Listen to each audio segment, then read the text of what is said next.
ആർക്കാ കൊടുക്കണ്ടേ? കർത്താവിന് ഒന്നാം സ്ഥാനം കൊടുക്കുന്നതിനെ കുറിച്ച് ഇന്നലെ പറഞ്ഞു വെച്ചു. അപ്പോൾ നീ തീരുമാനിക്കുന്ന കാര്യം നിനക്ക് സാധിച്ചു കിട്ടും. നിന്റെ പാതകൾ പ്രകാശിതമാകും. ഇനി ഇന്നത്തെ ദിവസം എന്റെയും നിങ്ങളുടെയും ജീവിതത്തിൽ സ്വർഗം ഇടപെടുന്ന നിമിഷങ്ങൾ. എപ്പോഴാണ് സ്വർഗം എന്നെയും നിങ്ങളെയും തേടി വരിക? എന്റെ ജീവിതത്തിൽ അത് അനുഭവമാകും. സ്വർഗം തേടുന്നില്ലെന്ന് അർത്ഥമില്ല, സ്വർഗം കാണുന്നില്ലെന്ന് അർത്ഥമില്ല. അതെനിക്ക് അനുഭവപ്പെടുന്നത് എപ്പോഴാണ് സ്വർഗം എന്റെ ജീവിതത്തിൽ ഇടപെടുന്നത്? നിങ്ങൾ പറ. സ്വർഗം പ്രവർത്തിക്കൂ? എപ്പം പ്രവർത്തിക്കും? ഉത്തരവില്ല. ഉണ്ടോ? അതോ കർത്താവ് ചുമ്മാ ഇരിക്കുവാണോ? അതോ കർത്താവ് അവിടെ അനങ്ങാതിരിക്കുന്നു, നമ്മളും അനങ്ങാതിരിക്കുക? ചിലര് വീട്ടുകാർ ഒരു കൊച്ചിന്റെ അപ്പനെ എങ്ങനെയാ നമ്മള് വന്ന് പറഞ്ഞു, രാവിലെ എഴുന്നേക്കും, ഭക്ഷണം കഴിക്കും, കട്ടിലേക്ക് പോയി കിടക്കും. നല്ല ആരോഗ്യവനായ 35 വയസ്സുള്ള മനുഷ്യൻ ഉച്ചയ്ക്ക് എഴുന്നേക്കും, ഭക്ഷണം കഴിക്കും, പോയി കിടന്നിറങ്ങും. എന്റെ അപ്പന് പ്രവർത്തിക്കാനുള്ള കൃപ കിട്ടാൻ പ്രാർത്ഥിക്കണമെന്നാണ് ഞാൻ പഠിപ്പിക്കുന്നത്. എന്റെ കുട്ടി എന്നോട് എപ്പോഴും വന്ന് പറയുക. അങ്ങനത്തെ അവസ്ഥയാണ് കർത്താവ്? അല്ലല്ലോ. പിന്നെ എങ്ങനെയാ, എപ്പോഴാ ദൈവം പ്രവർത്തിക്കുന്നേ? നിങ്ങൾ പറ. നമുക്ക് കേക്കത്തില്ല. ദൈവത്തിന് ഒന്നാം സ്ഥാനം കൊടുക്കുമ്പോ കർത്താവ് പ്രവർത്തിക്കും. അങ്ങനെയാണെങ്കിൽ കർത്താവ് ഒന്നാം സ്ഥാനം കൊടുത്തിട്ടിരിക്കുവാണോ നമ്മൾ? ആണോ? ദൈവത്തിന്റെ ഒരു സ്വഭാവമുണ്ട്, അതാണ് പറയേണ്ടത്. എപ്പോഴാണ് ദൈവം പ്രവർത്തിക്കുക? അവസാന നിമിഷം പശ്ചാത്തപിക്കുമ്പോ. അപ്പൊ എപ്പോഴും പശ്ചാത്തപിച്ചുകൊണ്ടിരിക്കുവാണോ? അല്ല. പിന്നെ അതോ പ്രാർത്ഥിച്ചുകൊണ്ടിരിക്കുമ്പോഴാണോ? ആണോ? യോഹന്നാന്റെ സുവിശേഷം 5-ാം അധ്യായം 17-ാമത്തെ വചനം. യോഹന്നാൻ 5:17 വചനം പറയുന്നു, യേശു അവരോട് പറഞ്ഞു, എന്റെ പിതാവ് ഇപ്പോഴും പ്രവർത്തിക്കുന്നു, അതുകൊണ്ട് ഞാനും പ്രവർത്തിക്കുന്നു. എന്താണ് പറഞ്ഞത്? എന്റെ പിതാവ് ഇപ്പോഴും. ഇപ്പോൾ ഈ നിമിഷം ആര് പ്രവർത്തിക്കും? കർത്താവ് പ്രവർത്തിക്കും. എന്റെ പിതാവ് ഇപ്പോൾ, എല്ലാ സമയവും ഇപ്പോഴാണ്. ഇപ്പോൾ ഞാൻ ആയിരിക്കുന്ന സമയമാണ് എനിക്കിപ്പോൾ. ഈ സമയം പിതാവ് എപ്പോഴും പ്രവർത്തിച്ചു കൊണ്ടിരിക്കും. അതുകൊണ്ട് ആര് പ്രവർത്തിക്കും?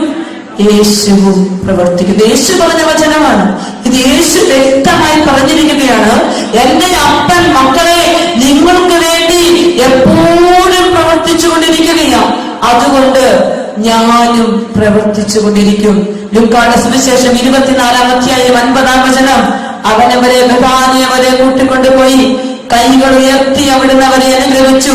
കൈകൾ ഉയർത്തി അനുഗ്രഹിച്ചുകൊണ്ടിരിക്കെ അവിടുന്ന് അവനിൽ നിന്ന് എടുക്കപ്പെടുകയും ചെയ്തു. പ്രിയപ്പെട്ട മക്കളെ, ഉയർത്തിയ കരം യേശു താഴ്ത്തിയതായിട്ടാണ് പറഞ്ഞു വെച്ചിരിക്കുന്നത്. ആണോ? കൈകൾ ഉയർത്തി അവരെ അനുഗ്രഹിച്ചുകൊണ്ടിരിക്കെ അവനിൽ നിന്ന് മറയപ്പെട്ടു. ആ കരം എപ്പോഴും എങ്ങനെ ഇരിപ്പുണ്ട്? അനുഗ്രഹിച്ചുകൊണ്ടേയിരിക്കുകയാണ്. അപ്പോൾ ഞാനും നിങ്ങളും ഒത്തിരി കാര്യങ്ങൾക്ക് വേണ്ടി പ്രാർത്ഥിക്കാറുണ്ട്. ഉണ്ടോ? ഇല്ലേ? ഒന്നുകെല്ലാം തികഞ്ഞവരായിരിക്കും. ചിലരെങ്കിലും കാണുമല്ലോ പ്രാർത്ഥിക്കുന്നവർ. ഒത്തിരി കാര്യങ്ങൾക്ക് വേണ്ടി പ്രാർത്ഥിക്കുന്നുണ്ട്. പ്രാർത്ഥിക്കുന്നതൊക്കെ കിട്ടുന്നുണ്ട്. ഉണ്ടോ? കുറച്ചൊക്കെ കിട്ടുന്നുണ്ട്, കുറച്ചൊന്നും കിട്ടുന്നില്ല. അപ്പൊ ഈ കൈ കർത്താവ് ചില സമയത്ത് മടക്കുകയും ചില സമയത്ത് നിവർത്തുകയും ചെയ്യും. അങ്ങനെയാണ്. പിന്നെ നമുക്ക് ആവശ്യമുള്ളപ്പോൾ എന്ന് എനിക്ക് പറയാൻ പറ്റില്ല. കാരണം എന്റെ പിതാവ് എപ്പോഴും പ്രവർത്തിച്ചു കൊണ്ടിരിക്കുകയാണ്. അപ്പോ നമുക്ക് ആവശ്യമുള്ളപ്പോൾ എന്ന് പറഞ്ഞ് നമുക്ക് ഒഴിയാൻ പറ്റില്ല. കർത്താവിന്റെ അനുഗ്രഹം എപ്പോഴും വന്നുകൊണ്ടിരിക്കുകയാണ്. എന്നാൽ ഞാൻ ചോദിക്കുന്ന ന്യായമല്ലാത്ത കാര്യങ്ങളെ കുറിച്ചല്ല ഞാൻ പറഞ്ഞു വയ്ക്കുന്നത്. ഇപ്പൊ മകൾ കല്യാണം കഴിച്ചു വിട്ടു, ഒരു 4-5 വർഷമായി കുഞ്ഞുണ്ടാകുന്നില്ല. അമ്മ പ്രാർത്ഥിച്ച ന്യായമായ കാര്യമാണോ? അത് ആണ്. എന്നിട്ടും കിട്ടുന്നില്ല.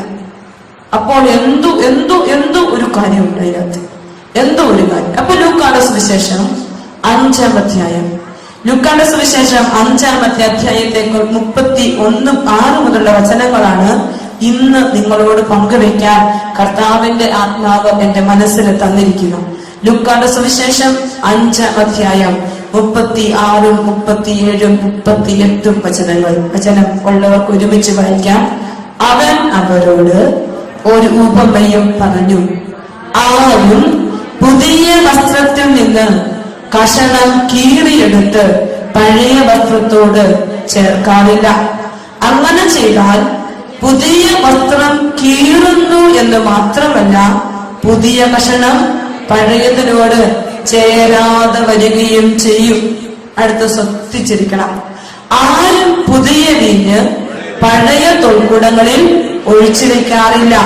അങ്ങനെ ചെയ്താൽ പുതിയ വീഞ്ഞ് പഴയ തോൽക്കുടങ്ങൾ പേടിച്ച് ഒഴുകിപ്പോകുകയും തോൽക്കുടങ്ങൾ നശിക്കുകയും ചെയ്യും. അടുത്ത വചനം, പുതിയ വീഞ്ഞ് പുതിയ തോൽക്കുടങ്ങളിലാണ് ശേഖരിക്കേണ്ടത്, ഒഴിച്ചു വെക്കേണ്ടത്. എങ്ങനെയാണ് പുതിയ വീഞ്ഞ് പുതിയ തോൽക്കുടം എന്ന് പറഞ്ഞ് പുതിയ വീഞ്ഞ് പുതിയ തോൽക്കുടങ്ങളിൽ ഒഴിച്ചു വെക്കണം. ഇവിടെ ഒരു അടയാളം വെച്ചിട്ട് ബൈബിൾ ഉണ്ടെങ്കിൽ വിലാപങ്ങളുടെ പുസ്തകം 3-ാം അധ്യായം 22, 23 വചനങ്ങൾ വായിക്കണം. വിലാപങ്ങളുടെ പുസ്തകം 3-ാം അധ്യായം 22, 23 വചനങ്ങളിൽ കർത്താവിന്റെ സ്നേഹം ഒരിക്കലും അസ്തമിക്കുന്നില്ല, അവിടുത്തെ കാരുണ്യം ഒരിക്കലും അവസാനിക്കുന്നില്ല. ഓരോ പ്രഭാതത്തിലും അത് പുതിയതാണ്. പുതിയ വീഞ്ഞ് അവിടെ ഒഴിച്ചു വെക്കണം, പുതിയ തോൽക്കുടങ്ങൾ ഒഴിച്ചു വെക്കണം. ഓരോ പ്രഭാതത്തിലും പുതിയ സ്നേഹമായി ആരെന്നെ തേടി വരുന്നുണ്ട്? കർത്താവ്. പുത്തൻ അനുഗ്രഹവുമായി എന്റെ തമ്പുരാൻ എന്നെ തേടി വരുന്നുണ്ട്. കർത്താവിന്റെ പുതു വീഞ്ഞെന്ന് പറയുന്നത് പുതിയ അനുഗ്രഹം, പുത്തൻ അനുഗ്രഹമാണ്. നീ ഇന്നലെ ചോദിച്ചു തീർന്നു കഴിഞ്ഞു, ഇന്ന് പുതിയത് തരാൻ പോകുകയാണ്. അപ്പോൾ ഇന്നലത്തേതാണ് വീണ്ടും നമ്മൾ ചോദിച്ചത്, കാരണം കിട്ടിയിട്ടില്ല. പുതുവീഞ്ഞ് എവിടെ ഒഴിക്കണമെന്നാ പറഞ്ഞേ? പുതുവീഞ്ഞ് പുതിയ തോൽക്കുടത്തിൽ. അപ്പോൾ പുതിയ അനുഗ്രഹം സ്വീകരിക്കുന്ന ഞാനാവുന്ന തോൽക്കുടം പുത്തനാണ്. ആണോ? കർത്താവിനാണോ പ്രശ്നം? തോൽക്കുടത്തിനാണോ പ്രശ്നം? കർത്താവ് പ്രവർത്തിക്കാത്തോണ്ടാണോ? അല്ലല്ലോ.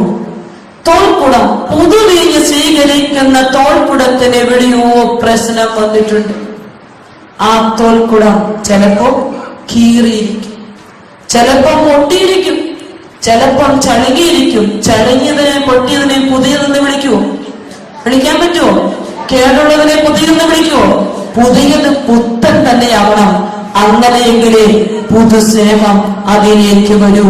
കർത്താവിന്റെ അനുഗ്രഹത്തിനും കരങ്ങൾക്കും മാറ്റം സംഭവിച്ചിട്ടില്ല.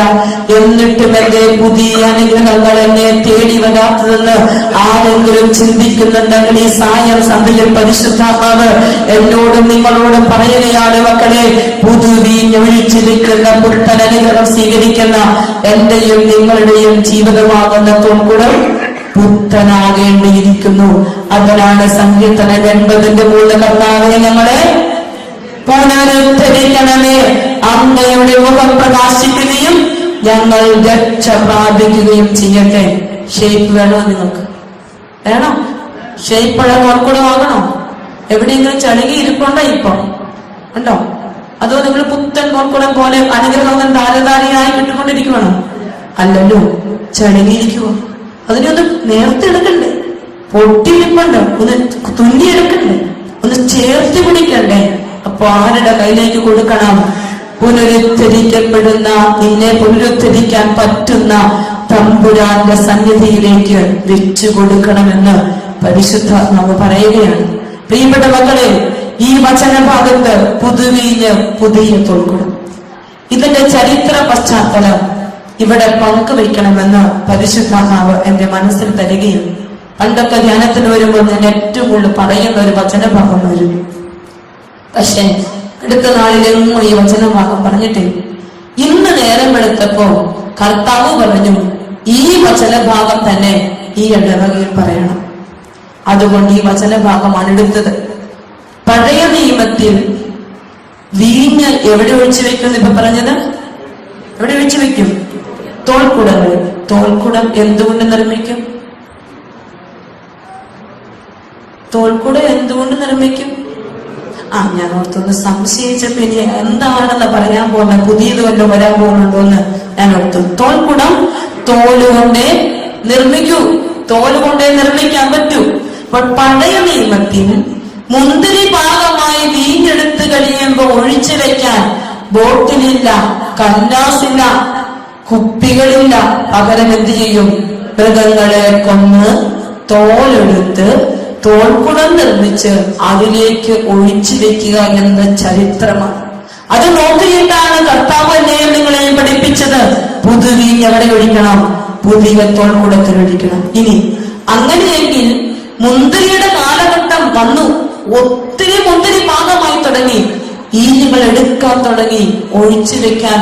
അപ്പോൾ ഓടിപ്പോയി മൃഗങ്ങളെ കൊന്ന് തോൽക്കുടം നിർമ്മിക്കുക സാധ്യമാണോ? സാധ്യമാണോ? അങ്ങനെയെങ്കിൽ എത്രയോ മൃഗങ്ങളെ ആവശ്യമാണ്. സാധ്യമല്ല. എന്നാൽ ഒരു കണ്ടീഷൻ പറഞ്ഞു, പുതുവീഞ്ഞ് എവിടെ ഒഴിക്കണം? പുതിയ തോൽക്കുടത്തിൽ. കർഷകൻ എന്ത് ചെയ്യുന്നറിയോ? തോൽക്കുടത്തിനൊരു പ്രത്യേകതയുണ്ട്. കുടം കണ്ടിട്ടുണ്ടോ? നിങ്ങൾ കണ്ടിട്ടുണ്ടോ? ഇല്ല, പിള്ളേര് കണ്ടിട്ടില്ല, അമ്മച്ചിമാര് കണ്ടിട്ട് കാണുമല്ലോ. തോൽക്കുടം കണ്ടില്ല, കുടം കണ്ടിട്ടുണ്ടല്ലോ. കുടം എങ്ങനെ ഇരിക്കുന്നറിയാം. അപ്പൊ ഷെയ്പ്പൊത്ത് ഒരു കുടം നിങ്ങളുടെ മനസ്സിൽ വെക്കാം. ആ കുടത്തിന് ഇത് തോൽക്കുടമായിട്ടൊക്കെ ചിന്തിക്കുക. മൺകുടവും അലുമിനിയത്തിന്റെയും പ്ലാസ്റ്റിക്കിന്റെയും കുടമല്ല, തോൽക്കുടം. ആ കുടത്തിന് നല്ല ഷേപ്പുണ്ട്. പക്ഷെ തോൽക്കുടത്തിന്റെ പ്രത്യേകത, വീഞ്ഞൊഴിച്ചു വെച്ചാൽ അതിന് ഷേപ്പുണ്ട്.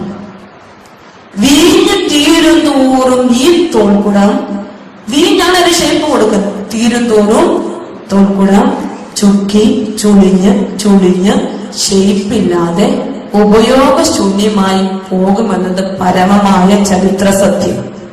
അപ്പൊ കർഷകന് മുന്തിരി ഭാഗമായി വീഞ്ഞ് എടുത്തുകൊണ്ടിരിക്കുന്ന ഈ സമയത്ത് ഒഴിച്ചു വെക്കാൻ തോൽക്കുടം വേണം. അത്രയും കൊല്ലാൻ മൃഗങ്ങളില്ല. കർഷകൻ എന്ത് ചെയ്യുന്നറിയോ? ഈ നഷ്ടപ്പെട്ട, പഴകിപ്പോയ, ഷേപ്പ് നഷ്ടപ്പെട്ടു പോയ തോൽക്കുടത്തിനെ ഇങ്ങോട്ടെടുക്കും. എടുത്തിട്ട് അദ്ദേഹം അതിനെ പുതിയതാക്കാൻ പോവുകയാണ്. പുതിയതാക്കുമ്പോ 3 പ്രവൃത്തികൾ കർഷകൻ ചെയ്യും. ഒന്നാമത്തെ പ്രവൃത്തി, ചതഞ്ഞും ചളിഞ്ഞും ഒക്കെ ഇരിക്കുന്ന തോൽക്കുടത്തെ എടുത്തുകൊണ്ടുപോയി വെള്ളത്തിലേക്ക് നിക്ഷേപിക്കും. എങ്ങോട്ട് നിക്ഷേപിക്കും? വെള്ളത്തിൽ. വെള്ളത്തിൽ കിടക്കുമ്പോ തോൽക്കുടത്തിന് എന്ത് സംഭവിക്കും? അത് നല്ല കുതിരും, നമുക്ക് പിടിക്കാൻ പറ്റും, കുതിരും. അപ്പൊ കർഷകൻ എന്ത് ചെയ്യും? അതിനെ വെള്ളത്തിൽ വെച്ച് വലിച്ച് നീട്ടി ഷേപ്പുള്ള തോൽക്കുടമാക്കി ആര് മാറ്റും? കർഷകൻ മാറ്റും. അപ്പൊ ഷേപ്പുള്ള തോൽക്കുടം, വെള്ളത്തിൽ വെച്ച് ഷേപ്പ് കിട്ടുന്ന തോൽക്കുടം അദ്ദേഹത്തിന് കൊണ്ടുപോയി വീഞ്ഞൊഴിച്ച് വെക്കാൻ പറ്റും. കാരണം എന്താ? പറ. അതിന്റെ അകത്ത് എന്തുണ്ടാകും? വെള്ളം ഉണ്ടാകും. വെള്ളം വീഞ്ഞ് ഒരുമിച്ച് ചേർന്ന കാലങ്ങൾ ഇരിക്കുവോ? ഇല്ല. അതുകൊണ്ട് വെള്ളം ഉള്ളത് കൊണ്ടും തണുപ്പ്, മോയിസ്ചർ ഉണ്ട്. അപ്പൊ നന്നായിട്ടത് മാറണം. മാറിയില്ലെങ്കിൽ ഈ ഷേപ്പ് കിട്ടിയ തോൽക്കുടത്തിന്റെ പുതുവീഞ്ഞ് ഒഴിക്കാനുള്ള യോഗ്യതയില്ല. അപ്പോൾ കർഷകൻ എന്ത് ചെയ്യും? രണ്ടാമത്തെ പ്രവൃത്തി ചെയ്യും. ഈ തോൽക്കുട എടുത്തുകൊണ്ടുപോയി സൂര്യപ്രകാശത്തിന്റെ കീഴിലേക്ക് വെക്കും. വെയിലിന്റെ അടിയിലേക്ക് അങ്ങ് വെക്കും. വെയിലിട്ട് കഴിയുമ്പോൾ എന്ത് സംഭവിക്കും? വെള്ളമെല്ലാം മാറും, സൂപ്പറായിട്ട് ഉണങ്ങി. രണ്ടാമത്തെ പ്രവൃത്തി എന്താണ്? സൂര്യപ്രകാശത്തിന്റെ കീഴിലേക്ക് വെക്കും. ഒന്നാമത്തെ പ്രവൃത്തി വെള്ളത്തിലിടും. വെള്ളത്തിലിടുമ്പോൾ എന്ത് സംഭവിക്കും? കുതിരുവപ്പം എന്ത് സംഭവിക്കും? ഷേപ്പ് കിട്ടും. പിന്നെ എന്ത് ചെയ്യും? എടുത്തുകൊണ്ടുപോയി സൂര്യപ്രകാശത്തിന്റെ കീഴിലേക്ക് വെക്കും. തണുപ്പ് മാറും. അടിപൊളി, സൂപ്പർ തോൽക്കുടം. പക്ഷേ ഈ കർഷകൻ വെയിലത്തിരിക്കുന്ന തോൽക്കുടത്തെ വന്നെടുത്ത് നോക്കുമ്പോൾ അതിന് തൊടുമ്പോ ഒരു രസമില്ല. പാറപ്പുറത്ത് തൊടുന്ന പോലെ ഭയങ്കര കട്ടി. അപ്പൊ ഒരു രസമില്ല. നിങ്ങൾക്ക് ഇരുമ്പിന്റെ ചെരുപ്പിടാനാണോ ഇഷ്ടം, അതോ സ്പോഞ്ചിന്റെ ചെരുപ്പിടാനാണോ ഇഷ്ടം? സ്പോഞ്ചിന്റെ ചെരുപ്പ്, അതൊരു മയം, നല്ല രസമുണ്ട്. അപ്പൊ ഈ കർഷകൻ ഇതിനെ ഇഷ്ടപ്പെടുന്നില്ല, ഒരു രസമില്ല. പിടിച്ച് അങ്ങോട്ടും ഇങ്ങോട്ടും വെക്കാൻ ഒരു രസമില്ല. അപ്പൊ കർഷകൻ മൂന്നാമത്തെ പ്രവൃത്തി ചെയ്യും. കാര്യം പറഞ്ഞ ഷേപ്പും കിട്ടി, എല്ലാം ഉണ്ട്, മിടുക്കനായിട്ട് ഇരിക്കുക. പക്ഷെ ഇതിനെ അങ്ങോട്ടും ഇങ്ങോട്ടും കൊണ്ട് വെക്കാൻ പറ്റുന്നില്ല, ഉപയോഗിക്കാൻ പറ്റുന്നില്ല. അപ്പൊ കർഷകൻ മൂന്നാമത്തെ പ്രവൃത്തി ഒലിവെണ്ണ പുരട്ടും. ഒലിവെണ്ണ പുരട്ടും. കരയുന്ന കതകിനും കരയുന്ന മെഷീനും ചേച്ചിമാർ എന്ത് ചെയ്യും? എണ്ണയിടും. അപ്പോഴേ അതൊരു രസമുള്ളൂ. അപ്പോ അതുപോലെ ഇതിന് ഒലിവെണ്ണ പരട്ടി കൊടുക്കും. ഒലിവെണ്ണ പരട്ടി കൊടുത്തു കഴിയുമ്പോ അതിന് നല്ല മയം കിട്ടും. അതിലേക്ക് ആരെ ഒഴിച്ചു വെക്കും? ആരെ ഒഴിച്ചു വെക്കും? പുതുവീഞ്ഞ് കേടാകുവോ? കുടം പൊട്ടുവോ? നഷ്ടപ്പെട്ടു പോവോ വീഞ്ഞ്? ഇല്ല. അപ്പോൾ തോൾക്കുടത്തിന് ഷേപ്പ് കിട്ടിയ കാര്യം ഞാൻ നിങ്ങളോട് പറഞ്ഞു. തോൾക്കുടത്തിന് ഷേപ്പ് കിട്ടിയ കാര്യം പറഞ്ഞു. നിങ്ങൾക്ക് ഷേപ്പ് വേണം. പുതുവീഞ്ഞ് ഇരിക്കണം വീട്ടില്. കർത്താവിന്റെ അനുഗ്രഹം വീട്ടിൽ ഉണ്ടാകണം, വേണം. അങ്ങനെയെങ്കിൽ 3 കാര്യങ്ങൾ നിങ്ങൾ ചെയ്യാൻ തയ്യാറാവണം. തയ്യാറാണോ? ഇല്ല, സ്വരമൊന്നുമില്ലല്ലോ. പറമ്പ് കിടക്കാനും ഒന്നും ഞാൻ പറയുന്നില്ല. അല്ലാത്ത 3 കാര്യങ്ങൾ പറ്റുമോ? പറ്റുമെങ്കിലേ പറയുന്നുള്ളൂ. ചുമ്മാ സമയം കളയേണ്ട കാര്യമില്ലല്ലോ, ചെയ്യാൻ പറ്റും. അപ്പോ ഒന്നാമത്തെ കാര്യം, എനിക്ക് ഷേപ്പ് നഷ്ടപ്പെട്ടുവെന്ന് ചിന്തിക്കണം. എല്ലാം തികഞ്ഞിവിടെ ഇരുന്ന കർത്താവിന്റെ വചനം കേറുമോ? കേറില്ല. പിന്നെ ഷേപ്പ് നഷ്ടപ്പെട്ട് നീ ഇരിക്കുവാണെങ്കിൽ നിനക്ക് എന്തെങ്കിലും പ്രയോജനം കർത്താവ് ചെയ്തു തരും. എനിക്ക് ഷേപ്പ് നഷ്ടപ്പെട്ടു പോയെന്ന് പറയണം. അല്ലാതെ എനിക്ക് എല്ലാം ഉണ്ട്, ഇത് ആ ചേട്ടന് വേണ്ടി, ഇത് ആ ചേച്ചിക്ക് വേണ്ടി എന്ന് പറഞ്ഞാൽ കിട്ടത്തില്ല. അപ്പൊ ഷേപ്പ് നഷ്ടപ്പെട്ടിരിക്കുവോട്ടോ, കർത്താവ് എന്നെ ഒന്ന് പുനരുദ്ധരിച്ചേക്കണേ. നീ പ്രാർത്ഥിക്കാൻ പോവാണ്. അപ്പോൾ കത്തോലിക്ക തിരുസഭ അല്ലെങ്കിൽ സ്വർഗം എനിക്കും നിങ്ങൾക്കും ഷേപ്പ് നഷ്ടപ്പെട്ടു പോകുന്ന ജീവിതങ്ങൾക്ക് ഷേപ്പ് വീണ്ടെടുക്കാൻ 3 വലിയ നീർച്ചാലുകളുടെ അനുഗ്രഹങ്ങൾ ഈ സ്വർഗത്തിൽ നിന്ന് ഭൂമിയിലേക്ക് അയച്ചു തന്നിട്ടുണ്ട്. അതിൽ ഒന്നാമത്തെ അനുഗ്രഹമാണ് ഷേപ്പ് നഷ്ടപ്പെട്ടു പോകുന്ന എന്റെ ജീവിതത്തെ വചനമാകുന്ന വെള്ളത്തിലേക്ക് നിക്ഷേപിക്കണം. എന്ത് ചെയ്യണം?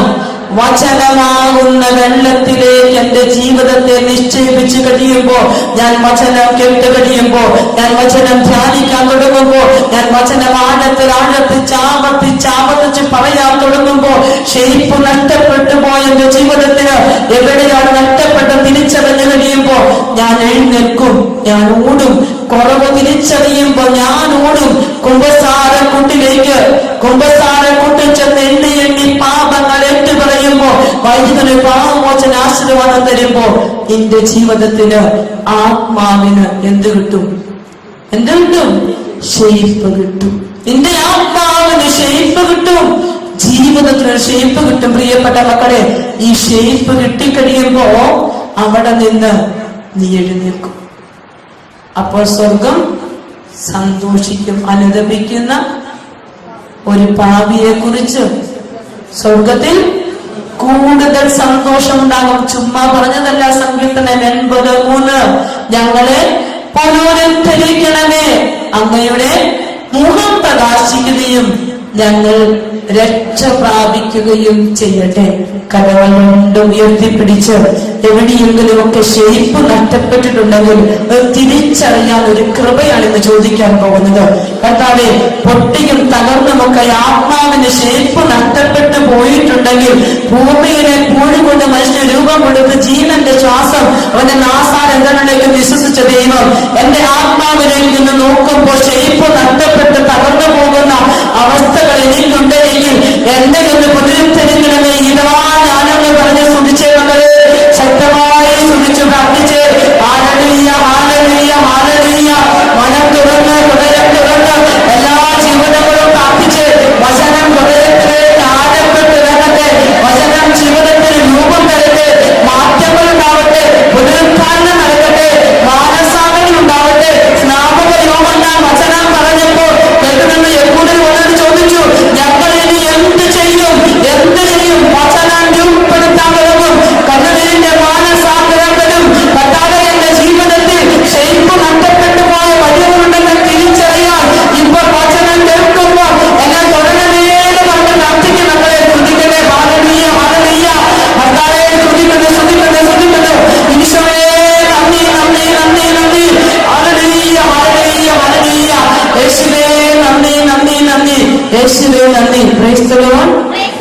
സ്വരമേട്ടി പറഞ്ഞേ പ്രൈസ് ദി ലോർഡ്. ഹല്ലേലൂയ.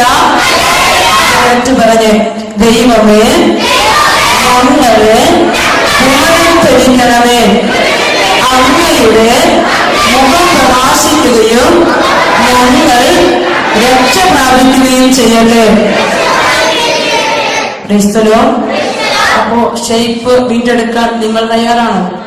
തയ്യാറാണെങ്കിൽ ഒന്നാമത്തെ കാര്യം എന്ത് ചെയ്യണം? എന്ത് ചെയ്യണം? വചനം അത്രേ ഉള്ളൂ. വചനം വായിക്കണം. വചനം വായിച്ചാൽ ആ കുടുംബം തകർന്നു പോകും. തകർന്നു പോകും. ഇന്ന് രാവിലെ പ്രഭാതത്തില് രാവിലെ 7:30 ഒരു വീട്ടിൽ പ്രാർത്ഥിക്കാൻ ചെല്ലുകയാണ്. നന്നായിട്ട് പ്രാർത്ഥിക്കുന്ന ചേച്ചിയും ചേട്ടനും UK ആയിരുന്നു. അതിനുശേഷം വലിയൊരു ബിസിനസ് തകർച്ചു വന്നു. അപ്പൊ അവരവിടുന്ന് ലക്ഷങ്ങളുടെ കടബാധ്യതയൊക്കെ നാട്ടിലേക്ക് വന്നു. ഒരു കൊച്ചു പേര ചേച്ചി ശുശ്രൂഷയിലായിരിക്കുന്ന ഒരു ചേച്ചി നന്നായിട്ട് മണലെ മുട്ടുകുത്തി ചേച്ചി പ്രാർത്ഥിച്ചുകൊണ്ടിരിക്കും. ചേട്ടൻ അതുപോലെ സപ്പോർട്ട് ചെയ്യുന്ന ചേട്ടൻ. ഒരു കൊച്ചുമോള് 7ാം ക്ലാസ്സിൽ പഠിക്കുന്നു. സ്കൂൾ ക്ലാസ്സിൽ 1ാം സ്ഥാനം. അവളും പോയി ക്രിസ്ത്യൻ എടുത്തു. അതാണ് ആ കുടുംബം. സങ്കടങ്ങളും വേദനകളും ഒക്കെ ഏറെയുണ്ട് അവർക്ക്. എന്നാൽ ഈ വീട്ടിൽ രാവിലെ പ്രാർത്ഥിക്കാൻ ഞാൻ ചെന്നു. പ്രിയപ്പെട്ടവരെ, ജീവിതത്തിൽ ഇന്ന് വരെ ഞാൻ ഇങ്ങനൊരു ദർശനം കണ്ടിട്ടില്ല. ഞാൻ പ്രാർത്ഥിക്കുമ്പോ കർത്താവിന്റെ കരം ഇവിടം തൊട്ട് ഇവിടം വരെ നീളമുള്ള കരം ഒരു കഴുക്കോലായി ആ വീടിന്റെ കഴുക്കോലിന്റെ സ്ഥാനത്തിരിക്കുന്നു. കഴുക്കോല് കേട്ടിട്ടുണ്ടോ? ഉണ്ടല്ലോ അല്ലെ? പിള്ളേർ കേട്ടില്ല, വലിയൊരു കേട്ടിട്ടില്ലേ? കഴുക്കോല് കൊണ്ട് എന്താ ചേട്ടന്മാരെ പ്രയോജനം? പറ. അതാരെ താങ്ങി നിർത്തും? മേൽക്കൂരയെ താങ്ങി നിർത്തും. ശരിയാണോ? കഴുക്കോല് ബലമുള്ളതല്ലെങ്കിലോ അത് താഴോട്ട് പോരും. അപ്പൊ യേശു എന്നോട് പറയും, ഇവർ വലിയ സഹനമുള്ള മനുഷ്യരാണ്, പക്ഷെ തകരുന്നില്ല. അപ്പൊ ഞാൻ പ്രാർത്ഥിക്കുമ്പോ കാണുവാണ് ആരുടെ കരമാണ്? ക്രിസ്തുവിന്റെ കരം ആ കുടുംബത്തിൽ കഴുക്കോല് പോലെ ഉറപ്പുള്ളതായി നിൽക്കുകയാണ്. തകർക്കാൻ ശ്രമിച്ചാൽ തകരുവോ? ആടിയുലയുവോ? കാരണം ആ വീട്ടിലെ ചേട്ടൻ ഗൾഫിൽ ജോലി ചെയ്യാനായിട്ട് പോയി കടം തീർക്കാൻ. അദ്ദേഹത്തിന് രാത്രിയും പകലുമൊക്കെ ഷിഫ്റ്റ് ഡ്യൂട്ടി മാറിയുണ്ട്. 6 മാസം കൊണ്ട് 7 തവണ സമ്പൂർണ്ണ ബൈബിൾ മുഴുവൻ വായിച്ചു തീർത്ത ഒരു കുടുംബനാഥന്റെ വീട്ടിലാ രാവിലെ ഞാൻ ചെന്നത്. രാവിലെ ഞാൻ ചെല്ലുമ്പോ എന്റെ കൂടെ ആ ചേച്ചിയെ പറഞ്ഞയക്കാൻ വേണ്ടി ഞാൻ ചെല്ലുമ്പോ ഈ ചേട്ടനും ചേച്ചിയും മുമ്പിൽ ഇരുന്നിട്ട് ചേട്ടൻ ചേച്ചിയോട് വചനം പറഞ്ഞു കൊടുക്കുകയാ. ഇന്ന് നീ പോയി ഇത് പറഞ്ഞോ, ഇന്ന ആളുകളൊക്കെ നിന്റെ അടുക്കൽ വരും. സമ്പൂർണ്ണ ബൈബിൾ പാഠം 7 തവണ വായിച്ചു. എത്ര ദിവസം കൊണ്ട്? 6 മാസം കൊണ്ട്. എത്ര വർഷമായി ഒരു തവണയെങ്കിലും വായിച്ചു തീർത്തിട്ട്? പറ. ആ കുടുംബത്തിൽ തകർച്ചയുണ്ടെങ്കിലും അവര് വീഴുന്നില്ല. ഇന്നലെ അവര് പറഞ്ഞ് പ്രാർത്ഥിക്കുകയാണ്. പല സ്ഥലത്ത് ജോലി അന്വേഷിക്കുന്നുണ്ട് ചേട്ടന്. അപ്പൊ ഇന്നലെ വൈകുന്നേരം എന്നെ ചേട്ടനാണ് പാലാ വരെ കൊണ്ടുവന്ന് വിട്ടത്.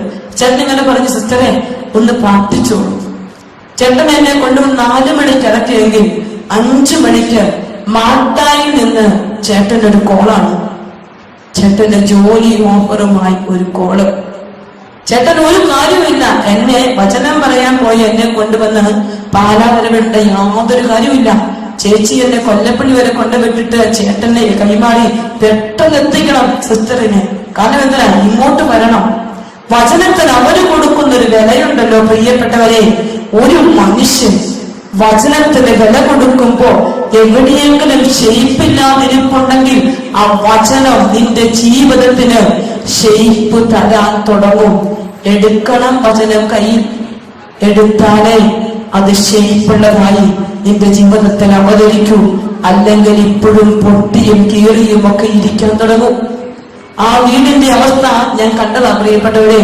പക്ഷേ സ്വർഗം ഒരിക്കലും അവരെ കൈവിട്. ചേച്ചി ഇന്നലെ പറയാ, എന്റെ സിസ്റ്ററെ വൈകുന്നേരം ഞാൻ ഒന്നിച്ച് ഉഴുന്നെടുത്ത് വെള്ളത്തിലിടണം, അരി വെള്ളത്തിലിടണം, രാവിലെ ദോശ ഉണ്ടാക്കണം.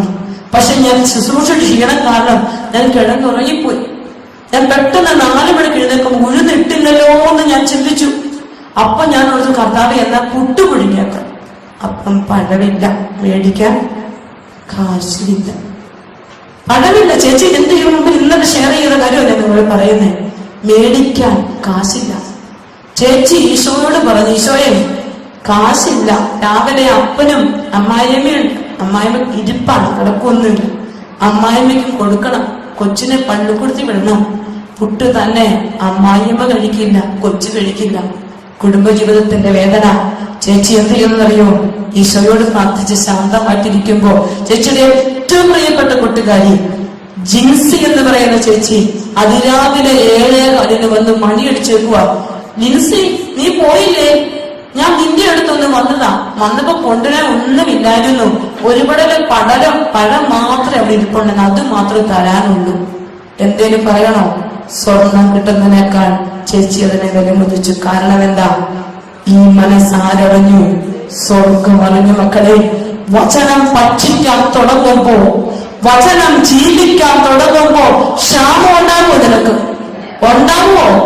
ഇന്നത്തെ ക്ഷാമം ഉണ്ടാകില്ല. യോഹന്നാൻ 15:7 വചനം പറയും, എന്നിൽ വിശ്വസിക്കുകയും എന്റെ വചനങ്ങൾ നിങ്ങൾ വസിക്കുകയും ചെയ്യുന്നെങ്കിൽ ഇഷ്ടമുള്ളത് ചോദിച്ചു കൊള്ളുക, അത് നിങ്ങൾക്ക് ലഭിക്കും. ഇഷ്ടമുള്ളത് ചോദിക്കണം, പക്ഷെ വചനത്തിൽ വിശ്വസിക്കണം. കർത്താവിനെ സ്നേഹിക്കണം.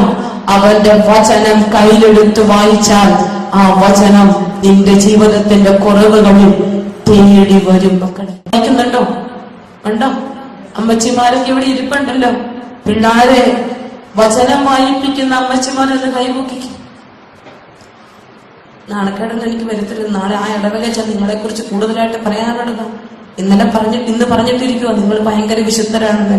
അപ്പൊ നന്നായിട്ട് പോകുന്നുണ്ട്. കാണട്ടെ, 5-6 പേരൊക്കെയുണ്ട്. ബാക്കിയുള്ളവരുടെ കൈയൊന്നും പൊങ്ങുന്നില്ല. കുഴയല്ല, ഇന്നലെ തന്നെ തെറ്റിക്കിടക്കുവാണ്. ഇനി കൈ അങ്ങനത്തെ കാര്യങ്ങളൊക്കെ പൊക്കാൻ സാധ്യത കുറവാണ്. പ്രിയപ്പെട്ടവരെ, കർത്താവിന്റെ വചനം വായിക്കാൻ അപ്പനും അവിടെ കുറെ കുഞ്ഞു മക്കളുണ്ട്. അതുകൊണ്ട് ആ അപ്പച്ചനോടും അമ്മച്ചോടും ഞാൻ പറയാം, ഇപ്പൊ നിങ്ങൾ പറഞ്ഞ ഈ കുരുന്നുകൾ കേൾക്കും. നാളെ അവൻ 9, 10, 11, 12 എത്തുമ്പോ കേട്ടെന്ന് വരില്ല. ചുമ്മാ പറയുന്നതല്ല, കൺമുമ്പിലെ അനുഭവങ്ങൾ. ഇപ്പൊ കൊടുത്തോണം ഇതുങ്ങൾക്ക് വചനം. ഇപ്പം വചനം കൊടുത്ത സങ്കീർത്തനം 119 105 വചനം പറയും, അങ്ങയുടെ വചനങ്ങൾ എന്റെ പാദങ്ങൾക്ക് വിളക്ക്, വഴികളിൽ പ്രകാശം. ഇപ്പോൾ തൊട്ട് മാസത്തിൽ ഒരു വചനമെങ്കിലും ഈ കുഞ്ഞിങ്ങനെ കാണാതെ പഠിച്ച് ഇവര് വളർന്നു വരുമ്പോ, എഞ്ചിനീയറിംഗിനും ഡോക്ടറിനും ഒക്കെ അവൻ പഠിക്കാൻ പോകുമ്പോ, അവൻ ബാറിലേക്കും കള്ളുഷാപ്പിലേക്കും കാലെടുത്ത് വെക്കുമ്പോ, കൂട്ടുകാരുടെ കൂടെ ഇരുന്ന് മൊബൈൽ ഫിലിം കാണാൻ തുടങ്ങുമ്പോ, അവന്റെ ഉള്ളിലുണ്ടല്ലോ ഒരു വചനത്തിന്റെ പ്രകാശം ഇരിക്കുമ്പോ അത് അവനോട് പറയും, അരുത് അരുത്. പറയുന്ന മക്കളുണ്ട്, എനിക്കറിയാം. കോയമ്പത്തൂർ BDS പഠിക്കുന്ന എനിക്കൊരു കൊച്ചുണ്ട്, ഫ്രാങ്ക് എന്ന് പറയും. അവനുണ്ടല്ലോ കർത്താവിന്റെ വചനം വായിക്കുന്ന കൊച്ച. എല്ലാ വെള്ളിയാഴ്ച ഉപവാസം എടുക്കുന്ന കൊച്ച്. അവൻ പറയും, സിസ്റ്ററെ, എന്റെ മുറിയിൽ 7 പേരുണ്ടെങ്കിൽ 6 പേരും ഒരുമിച്ചിരുന്ന് കള്ളു കുടിക്കും, ഒരുമിച്ചിരുന്ന് മദ്യപിക്കും. അത് മാത്രമല്ല, യൂത്തിന്റെ പ്രായം BDS തേർഡ് ഇയർ 10ഉം 12ഉം അല്ല, അതും ഇവിടെയല്ല, കോയമ്പത്തൂര്. സർവ സ്വാതന്ത്ര്യങ്ങളുമുണ്ട്. അവരെല്ലാം ഇത് ചെയ്തു കഴിയുമ്പോഴും ഇവൻ പറയും, എന്റെ കട്ടിൽ കയറിയിരുന്നിട്ട് ഞാൻ ബൈബിളെടുത്ത് ഇങ്ങനെ അടുക്കി പിടിച്ചിട്ട് പറയും, ഈശോയെ എനിക്ക് ശക്തി തരണം. ആഗ്രഹമില്ലാഞ്ഞിട്ടാണോ? ഇതൊന്നും രുചിക്കാൻ ആഗ്രഹമില്ലാഞ്ഞിട്ടല്ല. അവന്റെ അമ്മ അവനെ പഠിപ്പിച്ചിട്ടുണ്ട്, അവന് വചനം വായിച്ചു കൊടുത്തിട്ടുണ്ട്. മോനെ, ഇത് ചെയ്യരുത്, നിന്റെ ജീവിതത്തിന് ഇത് തെറ്റാ. അമ്മ പഠിപ്പിച്ചു കൊടുത്തു. കുരുന്നുകളുടെ അമ്മമാര് പ്രത്യേകം ശ്രദ്ധിച്ചോണം. അമ്മമാര് പ്രത്യേകം ശ്രദ്ധിക്കണം. വചനം വായിക്കാൻ അവരെ പഠിപ്പിക്കണം. ഇപ്പം നീ പറഞ്ഞാൽ അവനനുസരിക്കും. നാളെ നീ പറയുന്നത് അനുസരിക്കണമെങ്കിൽ ഇപ്പോഴേ വചനം കൊടുത്തോണം. ഷെയ്പ്പ് നഷ്ടപ്പെട്ടു പോകാത്ത മക്കളെ വേണം നമുക്ക്. പലപ്പോഴും യുവജനങ്ങളുടെ ജീവിതത്തിൽ ഷെയ്പ്പുകൾ നഷ്ടപ്പെടുകയാണ്, ജീവിതത്തിന് വിശുദ്ധി നഷ്ടപ്പെടുകയാണ്. വചനം വായിക്കാൻ കൃപ. ഇപ്പൊ തന്നെ അവനെ ശീലിപ്പിക്കണം. മോനെ കുമ്പസാരിക്കണം. അതിലേക്ക് നിങ്ങൾ കൊണ്ടുപോകണം. അതവൻ കേട്ടില്ല, ഉറങ്ങിപ്പോയി കൊച്ചു ശനിയാഴ്ച എഴുന്നേൽപ്പിക്കാൻ. അവന് പറ്റിയില്ല. ന്യായങ്ങൾ പറഞ്ഞു വിടുമ്പോ ആരിങ്ങോട്ട് തള്ളിക്കേറും. ആര് തള്ളിക്കേറും? സാത്താൻ കയറും. വാതിലാരാ തുറന്നിരിക്കുന്നേ? നിങ്ങൾ തന്നെ.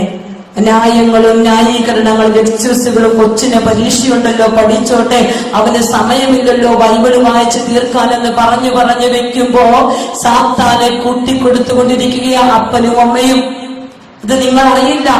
കുറച്ചു കഴിഞ്ഞ് കൈവിട്ടു പോകുമ്പോ കരഞ്ഞിട്ട് കാര്യമില്ല മക്കളെ. എവിടെയൊക്കെയോ മക്കൾ എന്ന് പറഞ്ഞാൽ അനുസരിക്കാത്ത അവസ്ഥയിലേക്കും വഴിവിട്ട ജീവിതങ്ങളിലേക്കും പോകുന്നുണ്ടെങ്കിൽ പിന്നാമ്പുറങ്ങളിലേക്കൊന്ന് കണ്ണുകൾ ഓടിച്ചോണം. 90% അപ്പനും അമ്മയും കർത്താവിനെ കൊടുക്കുന്നതിൽ പരാജയപ്പെട്ടു പോയിട്ടാണെന്നുള്ളത് ഉറപ്പുള്ള കാര്യമാണ്. പ്രിയപ്പെട്ട മാതാപിതാക്കളെ, കലകൾ രണ്ടു സ്വർഗത്തിലേക്ക് ഉയർത്തും.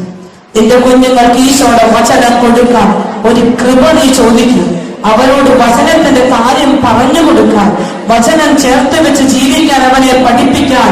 അവന്റെ ജീവിതത്തിൽ ഷേപ്പ് നഷ്ടപ്പെട്ടു പോയിട്ടുണ്ടെങ്കിൽ ഈ വചനത്തിലേക്ക് ആഴ്ന്നിറങ്ങാൻ അവനെ ഒന്ന് പഠിപ്പിച്ചു കൊടുക്കാൻ അപ്പനും അമ്മയ്ക്കും കൃപ കിട്ടാൻ ഞങ്ങളുടെ ജീവിതങ്ങളെ പുനരുദ്ധരിക്കണമേ. ഞങ്ങളുടെ കുഞ്ഞുങ്ങളുടെ ജീവിതങ്ങളെ രൂപപ്പെടുത്തണമേ എന്ന് പ്രാർത്ഥിച്ചുകൊണ്ട് ശ്രമിച്ചേ മക്കളെ. ശക്തമായി ശ്രമിച്ച് പ്രാർത്ഥിച്ച് hallelujah hallelujah hallelujah hallelujah hallelujah. ഈശോയെ നന്ദി നന്ദി നന്ദി നന്ദി നന്ദി നന്ദി. Hallelujah hallelujah hallelujah hallelujah. യേശുവേ നന്ദി നന്ദി നന്ദി നന്ദി. ഹല്ലേലൂയ. യേശുവേ നന്ദി, യേശുവേ നന്ദി. Praise the Lord. സ്വരമേറ്റി പറഞ്ഞേ പ്രൈസ് ദി ലോർഡ്. ഹല്ലേലൂയ. ദൈവമേ ഞങ്ങളെ പുനരുദ്ധരിക്കണമേ. അങ്ങയുടെ മുഖം പ്രകാശിക്കുകയും ഞങ്ങൾ രക്ഷ പ്രാപിക്കുകയും ചെയ്യട്ടെ. Praise the Lord. അപ്പോ ഷേപ്പ് വീണ്ടും കിട്ടണമെങ്കിൽ ഒന്നാമത്തെ കാര്യം എന്ത് ചെയ്യണം?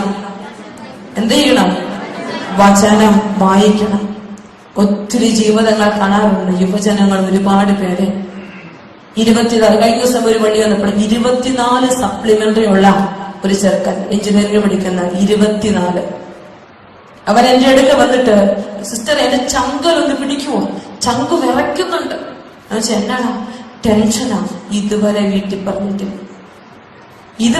പറഞ്ഞിട്ടില്ല. അവൻ ധ്യാനം കൊണ്ട് ആരോ കൊണ്ട് നിർത്തി പെട്ടുപോയി. കേട്ടു കഴിഞ്ഞപ്പോ അവൻ ആദ്യം വ്യാധിയും ഒക്കെയാ. എങ്ങനെയും രക്ഷപ്പെടണം സിസ്റ്റർ ഒന്ന് പ്രാർത്ഥിച്ച്. ഞാൻ അവന്റെ ചങ്കിന്റെ അടുത്ത് കൈവച്ച് പടപടാന്നടിക്കുകയാണ്. കാരണം പേടിയാ. എന്നുവെച്ചാൽ എപ്പോഴും ഇങ്ങനെ അടിച്ചുകൊണ്ടിരിക്കുവോ? ഇല്ല, ഇപ്പൊ ഒരു ചെറിയ പേടി തുടങ്ങിയിട്ടുണ്ട്. എഞ്ചിനീയറിംഗ് തീരാൻ പോവാണ്. 23, 26 ഒക്കെ സപ്ലൈ ഉള്ള പിള്ളേരെ എന്റെ കൺമുമ്പിൽ ഞാൻ കണ്ടിട്ടുണ്ട്. അവര് വന്നിരിക്കുമ്പോ ഞാൻ അവരോട് പറയുന്നൊരു കാര്യമുണ്ട്. അവർക്ക് വേണ്ടിയൊക്കെ പ്രാർത്ഥിക്കുമ്പോ ചിലപ്പോഴെങ്കിലും ഒക്കെ ചില ദർശനങ്ങൾ തരുമ്പോ ഞാൻ കാണും ബൈബിൾ ഇങ്ങനെ അടച്ചിരിക്കും. അതിന്റെ പുറത്ത് കുറേ പൊടിപടലങ്ങൾ. അപ്പോ അവനോട് ചോദിച്ചാൽ മതി, മോനെ ബൈബിള് കയ്യിലെടുത്തിട്ട് എത്ര നാളായി? അവൻ പറയും, എനിക്ക് ഓർമ്മയൊന്നുമില്ല. വലിയ ദർശനത്തിന്റെ ഒന്നും ആവശ്യമില്ല. കാരണം വ്യക്തമാണ്. പിന്നെ ഒന്നും ചിന്തിക്കണ്ട. ബൈബിൾ അവൻ കയ്യിലെടുക്കാറില്ല. അവൻ ബൈബിൾ വായിക്കാറില്ല. പ്രിയപ്പെട്ട മക്കളെ, ഈ കുഞ്ഞുങ്ങളൊക്കെ പഠിക്കാൻ തുടങ്ങുമ്പോ, പഠിക്കാനിരിക്കുമ്പോ ഒരു വചനം ഇവരെ കൊണ്ട് വായിപ്പിച്ചിട്ട് നിങ്ങൾ ആ പുസ്തകം വായിക്കാൻ പറ. 6 മണിക്കൂർ 7 മണിക്കൂർ നിൽക്കുന്നതിന് പകരം ഈശോയുടെ വചനത്തിന് 1 മിനിറ്റ് കൊടുത്ത് കുഞ്ഞുങ്ങൾ പഠിച്ചാലുണ്ടല്ലോ, നിനക്ക് വേണ്ടി തമ്പുരാൻ ഇവരെ പഠിപ്പിച്ചോളൂ. കാരണം വചനത്തിന് മുൻതൂക്കം കൊടുക്കണം മക്കളെ. ഞാൻ അവരോട് പറഞ്ഞിട്ടുണ്ട്. എനിക്കറിയാം ഒരു കൊച്ചുണ്ട് ഇവിടെ അടൂര് മുഖത്ത് തന്നെയാണ്. അവന്റെ അമ്മ അവനെ കൊണ്ട് ഓർത്തഡോക്സ് ഫാമിലിയിലാണ്. അമ്മ അവനെ കൊണ്ട് എന്റെ അടുത്ത് വരുമ്പോ അവന്റെ സപ്ലിമെന്ററി 21. അപ്പൊ ഞാൻ പറഞ്ഞു, ചേച്ചി ഇവൻ 21 സപ്ലിമെന്ററി എക്സാം ഇവൻ എഴുതാനുണ്ട്. അപ്പോൾ ഉടനെ അമ്മ പറഞ്ഞു, ഇല്ല ചേച്ചി, ഇല്ല സിസ്റ്ററെ, 17 ഉള്ളൂ. അപ്പൊ ഇവൻ ഇവിടെ അടുത്ത് നിൽപ്പുണ്ട്. ഇവൻ എന്റെ കാലിലൊന്ന് തോണ്ടി. അതായത് ഇവൻ അറിയാം 21 സിസ്റ്റർ അത് പറഞ്ഞാൽ ഇനിയും അമ്മ കരയും. അതുകൊണ്ട് അമ്മയെ പറഞ്ഞിട്ട് സിസ്റ്ററെ എനിക്കൊന്ന് സംസാരിക്കണം. അപ്പൊ ഞാൻ പറഞ്ഞു, ചേച്ചി ഇവനെ കൊണ്ട് പൊക്കൂ, പ്രാർത്ഥിച്ചോളാം, ബൈബിള് വായിപ്പിച്ചിട്ട് പഠിക്കാനിരിക്കാൻ അവനോട് പറ. ഒരു നുണയല്ല കേട്ടോ. ബൈബിള് വായിച്ചിട്ട് പഠിക്കാനിരിക്കാൻ ഞാൻ അവരോട് പറഞ്ഞു. ചേച്ചിയാണ് ഇവര് വായിച്ചു കൊടുക്കുകയൊക്കെ ചെയ്യുന്നത്. ഒരമ്മയുടെ ഗതികളൊന്നും ചില്ലറയല്ല. അങ്ങനത്തെ അമ്മമാരെ ഞാൻ കാണാറുണ്ട്. ബികോമിനും വലിയ എഞ്ചിനീയറിംഗ് പഠിക്കുന്ന ചെറുക്കന്മാർ ഒന്നും പഠിക്കില്ല. അവനിങ്ങനെ ചൂരിങ്ങും ചവച്ച് കട്ടിലേക്ക് കിടക്കും. അമ്മയിരുന്ന് വായനയോട് വായന ഇവനെ രക്ഷപ്പെടുത്തിയെടുക്കണ്ടേ. അപ്പൊ ഇവൻ പറഞ്ഞ അമ്മേ അടുത്ത് ഞാൻ കണ്ടിട്ടുണ്ട്. ഇങ്ങനെയാണ് ചില അമ്മമാര് അതിന് പറ്റിയത്. അപ്പൊ നമ്മൾ ചേച്ചി വായിച്ചു കൊടുക്കും. ചേച്ചി ആദ്യം വചനം ഒന്ന് വായിച്ചു കൊടുക്കും. എന്നിട്ട് ഇവനോട് പറയാൻ പഠിക്കാൻ. പഠിച്ചപ്പോ ഞാൻ പറഞ്ഞു മോനെ ആദ്യം 11 കിട്ടും, അത് കഴിഞ്ഞിട്ടേ നിനക്ക് അടുത്തത് കിട്ടും.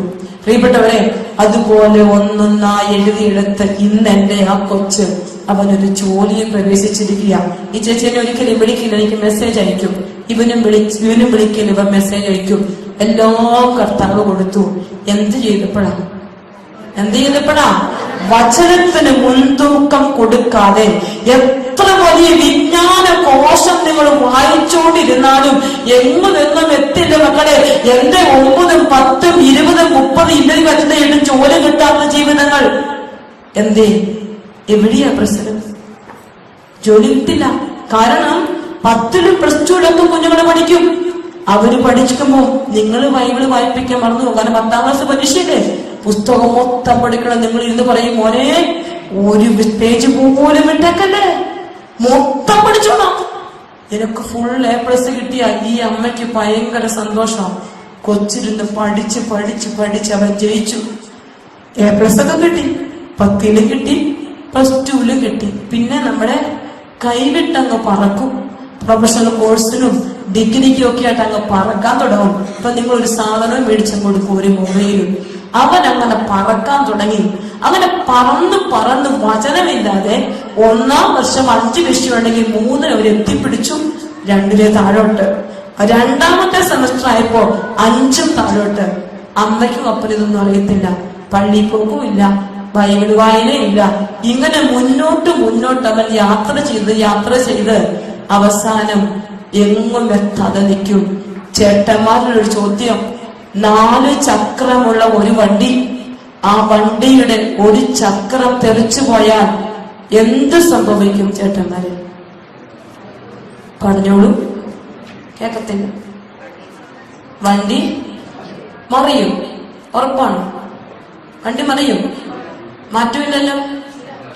എന്നാൽ എന്റെ ഒരു ചിന്തയിൽ നിന്ന് ഓടിക്കൊണ്ടിരിക്കുന്ന ഒരു വണ്ടിയുടെ ഒരു ചക്രം തെറിച്ചു പോയാൽ ആ സമയത്ത് അത് മറിയില്ല. അല്പദൂരം കൂടി മുന്നോട്ടോടിയിട്ടേ അത് മറിയൂ. ശരിയാണോ ചേട്ടന്മാരെ? ആണോ? ചക്രം തെറിക്കുമ്പോൾ അറിയില്ല. അത് അല്പദൂരം കൂടി മുന്നോട്ട് ചെന്നിട്ട് ഇടിച്ചൊരു നിപ്പുണ്ടൊരു ദുരന്തം, കണ്ണിന് കാണാൻ പറ്റാത്തൊരു ദുരന്തം ഇന്ന് ജീവിതങ്ങളിൽ സംഭവിച്ചു കൊണ്ടിരിക്കുന്നത്. അതാണെന്നൊന്നല്ല, ഒത്തിരി തവണ ഞാൻ കണ്ടു കഴിഞ്ഞു. ഈ ചക്രം എന്നൊക്കെ പറയുന്നതുണ്ടല്ലോ, ഓടണമെങ്കിൽ വിശുദ്ധ വചനം കൂടെ ഇരിക്കണം. വിശുദ്ധ കുർബാന ചങ്കിലിരുന്നാലേ നിന്റെ ജീവിതം തട്ടലില്ലാതെ മുട്ടലില്ലാതെ ലക്ഷ്യത്തിലേക്ക് എത്തൂ. എന്തേ? പകുതി വരെ പഠിച്ചു, മുകളിൽ വരെ പഠിച്ചു, ഇന്റർവ്യൂവിൽ ക്ലിയർ ആകില്ല. കാരണം ജീവിതത്തിന് ഷേപ്പ് നഷ്ടപ്പെട്ടു കഴിഞ്ഞു. ആസ്വദിക്കാനുള്ളതെല്ലാം ആസ്വദിച്ചു, തകർന്ന് തരിപ്പണമായി പോയിട്ട് ജോലിയില്ലാത്ത അവസ്ഥയിൽ വേദനിക്കുന്ന എത്രയോ ജീവിതങ്ങളെ ഞാൻ കണ്ടിട്ടുണ്ടെന്നറിയോ? ഒരുപാട് ജീവിതങ്ങളെ. പിന്നെ അമ്മച്ചമാർക്ക് പുതിയൊരു ഭാഷനാണ്. ഡിഗ്രിക്ക് പഠിക്കുന്ന കൊച്ചൊക്കെയാണെങ്കിൽ അവൻ വന്നില്ലേലും കുടുംബ പ്രാർത്ഥന അങ്ങ് തുടങ്ങിയേക്കും. അവൻ എപ്പോഴേലും വലിയ ആർക്ക് കാത്തിരിക്കാൻ അവൻ അവിടെ നിന്ന് മാറി. അവൻ ഒരു ദിവസം മാറി, 2ാം ദിവസം മാറി. പിന്നെ അവൻ ഉണ്ടെങ്കിലും വരുവോ? ഇല്ല. ഇതാരിട്ട് കൊടുത്ത വഴിയാ? ആരിട്ടതാ? നിങ്ങളിട്ടതാ. നിങ്ങൾ അറിയുന്നില്ല. ചുവടുകൾ മാറി പോകുന്നതും കല്ലുകൾ തെറിക്കുന്നതും ചക്രങ്ങൾ ഊരുന്നതും പ്രിയപ്പെട്ട ജീവിതങ്ങളെ അറിയാതെ പോകുമ്പോൾ നഷ്ടപ്പെട്ടു പോകുന്നത് നിങ്ങളുടെ തന്നെ ജീവിതവും കുടുംബത്തിന്റെ ബന്ധങ്ങളുമാണെന്ന് തിരിച്ചറിയാൻ പറ്റിയാൽ മക്കളെ വചനം പഠിപ്പിക്കാൻ തുടങ്ങണം. പഠിക്കാൻ നിൽക്കുന്ന കുരുപ്പുകളെല്ലാം പറയണം, മക്കളെ ഒരു വചനം വായിക്കും. എത്ര നേരം എടുക്കും? ഒരു വചനം വായിക്കാൻ എത്ര നേരം എടുക്കൂടാ? 5 മിനിറ്റ് എടുക്കുമോ? എത്ര നേരം എടുക്കും? 1 മിനിറ്റ് മാക്സിമം. ഒറ്റ വചനം വായിക്കാൻ 1 മിനിറ്റ് മതി. ഒറ്റ വചനം വായിച്ചിട്ട് 10 കൃപ നിറഞ്ഞ മറിയം ചൊല്ലാൻ എത്ര മിനിറ്റ് എടുക്കും? 5 മിനിറ്റ് അത് ചെല്ലിട്ടില്ല. അവൻ എന്റെ നേരെ നോക്കുന്ന സിസ്റ്റർ, ഞാൻ ചെല്ലിട്ടുമില്ല എണ്ണിട്ടുമില്ല. എത്ര നേരം എടുക്കും? 4 മിനിറ്റ് കൂട്ടി. അപ്പൊ ടോട്ടൽ 5 മിനിറ്റ്. ഈ 5 മിനിറ്റ് ഈശോയ്ക്കും മാതാവിനും കൊടുത്തിട്ട് ബാക്കി ഇഷ്ടം പോലെ നീ പഠിക്ക്. നിന്റെ ഒപ്പം നീ അറിഞ്ഞോ അറിയാതെ ചൊല്ലിയ പ്രാർത്ഥനയിൽ ആര് കൂടെ ഇരിക്കും? ഈശോയും മാതാവും കൂടെ ഇരിക്കും. മറക്കുമോ നീ? പരീക്ഷയ്ക്ക് കയറുമ്പോ നീ മറക്കുമോ? മറക്കാൻ സ്വർഗം സമ്മതിക്കില്ല. കൊടുക്കൊരു വില, തമ്പുരാന് കൊടുക്കൊരല്പസമയം കൊടുത്ത് കഴിയുമ്പോണ്ടല്ലോ സ്വർഗം ഇട്ടുതരും. പ്രിയപ്പെട്ട മക്കളെ, ഈ ഇടവകയിൽ ഇന്നലെ തൊട്ട് ഈശോയോട് പറയുവാണ്, പല കുടുംബങ്ങളിലും ജപമാലയില്ല. സത്യമോ എന്ന് എനിക്ക് അറിഞ്ഞുകൂടാ. നിങ്ങൾ ആരുടെ പെരുന്നാൾ ആഘോഷിക്കാൻ പോണേ? അയ്യോ, ഇത്രയും അഭിമാനത്തോടെ പറയുമ്പോ എന്ത് പ്രാർത്ഥിക്കണം? എന്ത് പ്രാർത്ഥിക്കണം? കുടുംബത്തിൽ കർത്താവ് ഇന്നലെ വ്യക്തമായിട്ട് പറഞ്ഞാൽ, ഇന്ന് ഞാൻ പറയുമെന്ന് പറഞ്ഞത് കുറച്ചു പേര് അതുകൊണ്ടാണ് വരാത്തേന്ന് എനിക്ക് വന്നിട്ടുണ്ടോന്ന് അറിയത്തില്ല. ഇന്ന് ഞാൻ പറയുമെന്ന് പറഞ്ഞായിരുന്നു. എന്ത് കർത്താവ് പറയുന്ന എനിക്ക് പറഞ്ഞിട്ട് പോട്ടെ, പറഞ്ഞിട്ട് പോകണം. നിങ്ങളുടെ കുടുംബങ്ങളിൽ ജപമാല പ്രാർത്ഥനയില്ല മക്കളെ. ജപമാല പ്രാർത്ഥന പല കുടുംബങ്ങളിലും നഷ്ടപ്പെട്ടിരിക്കുന്ന ഒരു ഇടവകയാണിതെന്ന് എനിക്ക് പൂർണ്ണ ബോധ്യമുണ്ട്. അതുകൊണ്ട് തിരിച്ചു പിടിക്കാൻ തയ്യാറാകാതെ ഈ പെരുന്നാൾ എത്ര ആഘോഷിച്ചിട്ടും കാര്യമില്ല കേട്ടോ. അമ്മ വന്നിങ്ങനെ പൊതിഞ്ഞു പിടിക്കണം നമ്മുടെ മക്കളെ. അമ്മ ജപമാല ചേർത്ത് പിടിച്ചില്ലെങ്കിൽ കഴുകൻ വന്ന് ആഞ്ചിക്കൊണ്ടു പോകും. അത് മറക്കരുത്. പ്രത്യേകിച്ച് അമ്മച്ചിമാര് അത് മറക്കാൻ പാടില്ല. സ്വർഗത്തിന്റെ അനുഗ്രഹം എന്നെയും നിങ്ങളെയും തേടി വരാൻ പരിശുദ്ധ അമ്മയിലൂടെ സ്വർഗം തന്നിട്ടുണ്ട്. ഒരു അനുഗ്രഹം മറക്കരുത്. ജപമാല കയ്യിലെടുത്ത് പ്രാർത്ഥിക്കണം. പ്രാർത്ഥന വിടും തോറും, വചനം വിടും തോറും ആര് കേറിക്കൊണ്ടിരിക്കും? ആര് കേറിക്കൊണ്ടിരിക്കും? സാത്താൻ കേറിക്കൊണ്ടിരിക്കും. പിന്നെ സമാധാനമുണ്ടോ? എപ്പോ കുരിശ് വരയ്ക്കേണ്ടിരുന്നാലും പറഞ്ഞോളൂ ബാക്കി. എപ്പം പ്രാർത്ഥിക്കാനിരുന്നാലും എന്തേലും കുഴപ്പമുണ്ടാകും. എന്തേലും കുഴപ്പമോ സിസ്റ്റർ, ഒരുമിച്ച് പ്രാർത്ഥിക്കാൻ പറ്റത്തില്ല. എപ്പം പ്രാർത്ഥിക്കാനിരുന്നാലും ഒരു പ്രശ്നം ഉണ്ടാകും. അല്ലെങ്കിൽ ഒന്നുകിൽ ചേച്ചി, അല്ലെങ്കിൽ കൊച്ച, അല്ലെങ്കിൽ ഇത് നടക്കില്ല. അങ്ങനത്തെ അവസ്ഥ വരുമ്പോ അവിടെ ആര് കളിക്കുന്നുണ്ട്? ആര് കളിക്കുന്നുണ്ട്? അപ്പൊ ചിന്തിച്ചോണം, എന്റെ കുടുംബത്തിൽ ആരുണ്ട്? ആരുണ്ട്? സാത്താനുണ്ട്. അപ്പോ അതിനെ ഇറക്കി വിടണോ? വേണോ? സാത്താനെ ഇറക്കി വിടണമെങ്കിൽ എന്ത് ചെയ്യണം? എന്തായുധം എടുക്കണം? സ്വന്തം ശക്തി കൊണ്ട് പറ്റുമോ? ഇല്ല. വചനവും ജപമാലയും എന്ന ആയുധം കയ്യിലെടുക്കണം. എടുക്കാൻ തയ്യാറാകാതെ ഈ പെരുന്നാൾ ആഘോഷിക്കാൻ നിങ്ങൾ മുന്നോട്ട് പോകരുത്. പ്രിയപ്പെട്ട മക്കളെ, റാസയൊക്കെ ഗംഭീരമായിട്ട് നടത്തുമായിരിക്കും. പക്ഷേ കർത്താവിന്റെ വചനം ചങ്കോട് ചേർക്കാനും ജപമാല കയ്യിലെടുത്ത് പ്രാർത്ഥിക്കാനും പറ്റാത്ത ജീവിതങ്ങൾ മുന്നോട്ട് എത്ര ആഘോഷം നടത്തിയാലും അതൊക്കെ പുറമോടിയായി പോകും. നുണയൊന്നും പറയുമല്ല, കുറ്റപ്പെടുത്താനുമല്ല. ഈശോ എന്നെ കാണിച്ചത് ഒരു വലിയ കുമ്പിള, പക്ഷെ അതിന്റെ അകത്ത് ഒന്നുമില്ലെന്നാ പറഞ്ഞത്. വിഷമായോ നിങ്ങൾക്ക്? വിഷമായോ? നിങ്ങളെ കുറിച്ച് പ്രാർത്ഥിച്ചപ്പോ പറഞ്ഞാൽ ഈ സിസ്റ്റർ വലിയ വിശുദ്ധിയൊന്നുമല്ല, പക്ഷെ കർത്താവ് പറഞ്ഞു ഉള്ളിന്റെ ഉള്ളിൽ അധികം കനവൊന്നുമില്ല.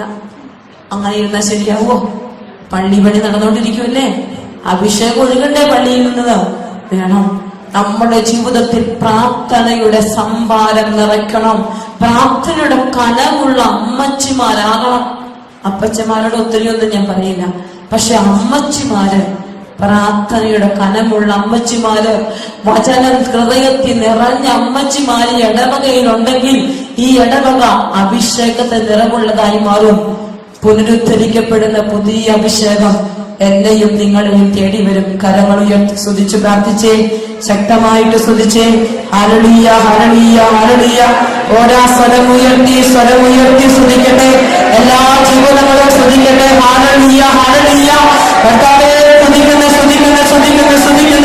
ഈശോയെ നന്ദി, നന്ദി, നന്ദി. ചോദിച്ച് പ്രാർത്ഥിക്കുക. കർത്താവേ, കൃപ നിറയ്ക്കണമേ, അഭിഷേകം നിറയ്ക്കണമേ, അനുഗ്രഹം തരണമേ എന്ന് പ്രാർത്ഥിക്കുക. Hallelujah, hallelujah.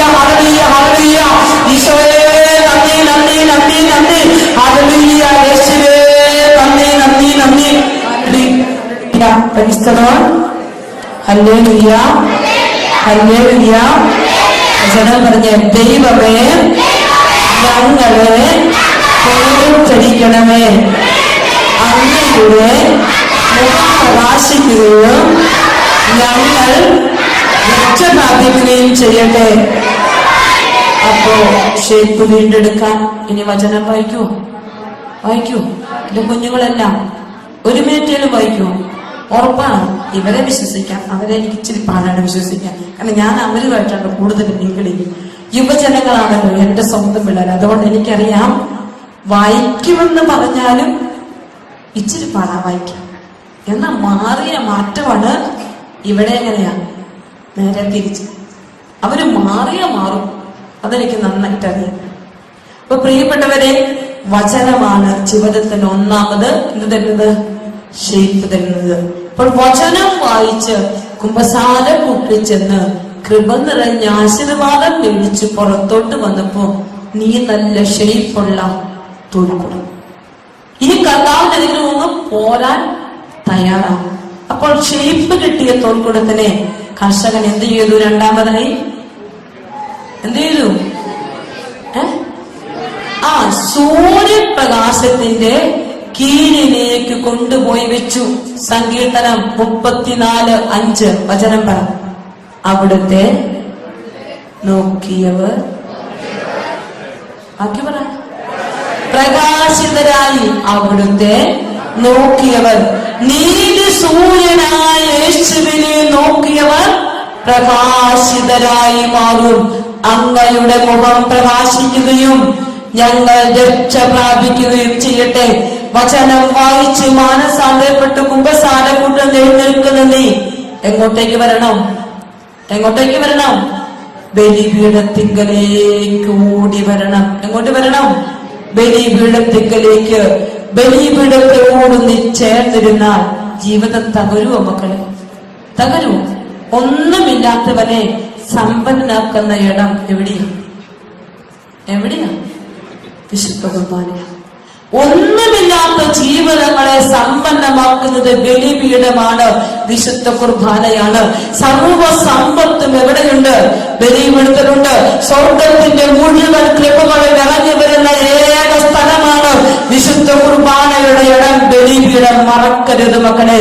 വിശുദ്ധ കുർബാനയുടെ ഇടമുണ്ടല്ലോ, ആ ബലിപീഠത്തിൽ സർവ സമ്പത്തും ഇറങ്ങി വരും. എനിക്കുണ്ട് ഒത്തിരി ജീവിതങ്ങൾ, ബലിപീഠം സമ്പന്നമാക്കിയ ഒത്തിരി ജീവിതങ്ങൾ, ഒരുപാട് ജീവിതങ്ങൾ. ഞാൻ ചില ടോക്കിലൊക്കെ പറഞ്ഞിട്ടുണ്ട് ജിൻസനെ കുറിച്ച്. നിങ്ങൾ കേട്ടിട്ടുണ്ടോ എന്നറിയത്തില്ല. കടമ്പനിട്ട് എങ്ങാണ് വന്നപ്പോ ഞാൻ പറഞ്ഞു, ജിൻസൻ ഒരു ചെറുപ്പക്കാരൻ കർത്താവിന്റെ ബലിപീഠത്തിൽ 10ാം ക്ലാസ്സിൽ 250 മാർക്ക് മാത്രം മേടിച്ച് ബലിപീഠം മാത്രം ആശ്രയിച്ച് ഒരു ദിവസം പോലും കുർബാന മുടക്കാതെ ജീവിച്ച അവന്റെ ജീവിതം 12 വർഷങ്ങൾക്ക് ശേഷം ഇന്ത്യയിൽ ഏറ്റവും ഉയർന്ന കമ്പനിയിൽ 2 ലക്ഷം രൂപ സാലറിയോടുകൂടി ജീവിക്കുന്ന ജിൻസൺ എന്ന് പറയുന്ന കോതമംഗലത്തെ ഒരു ചെറുപ്പക്കാരന്റെ ജീവിതം കഥ കേട്ട് കഴിഞ്ഞപ്പോ കണ്ണുനീരൊഴുക്കി ബലിപീഠത്തെ സമീപിക്കാനേ എനിക്ക് സാധിച്ചിട്ടുള്ളൂ മക്കളെ. 10ാം ക്ലാസ്സിന്റെ 250 മാർക്കിന്റെ വിദ്യാഭ്യാസം മാത്രം കൈമുതലുള്ള ഒരു ചെറുപ്പക്കാരന് ഇന്ത്യയിൽ കിട്ടുന്ന സാലറിയാണ് ഞാൻ പറഞ്ഞത്. എത്ര? 2 ലക്ഷം. വലിയ ഗാംഭീര്യം കൊണ്ട് കിട്ടിയതാണോ?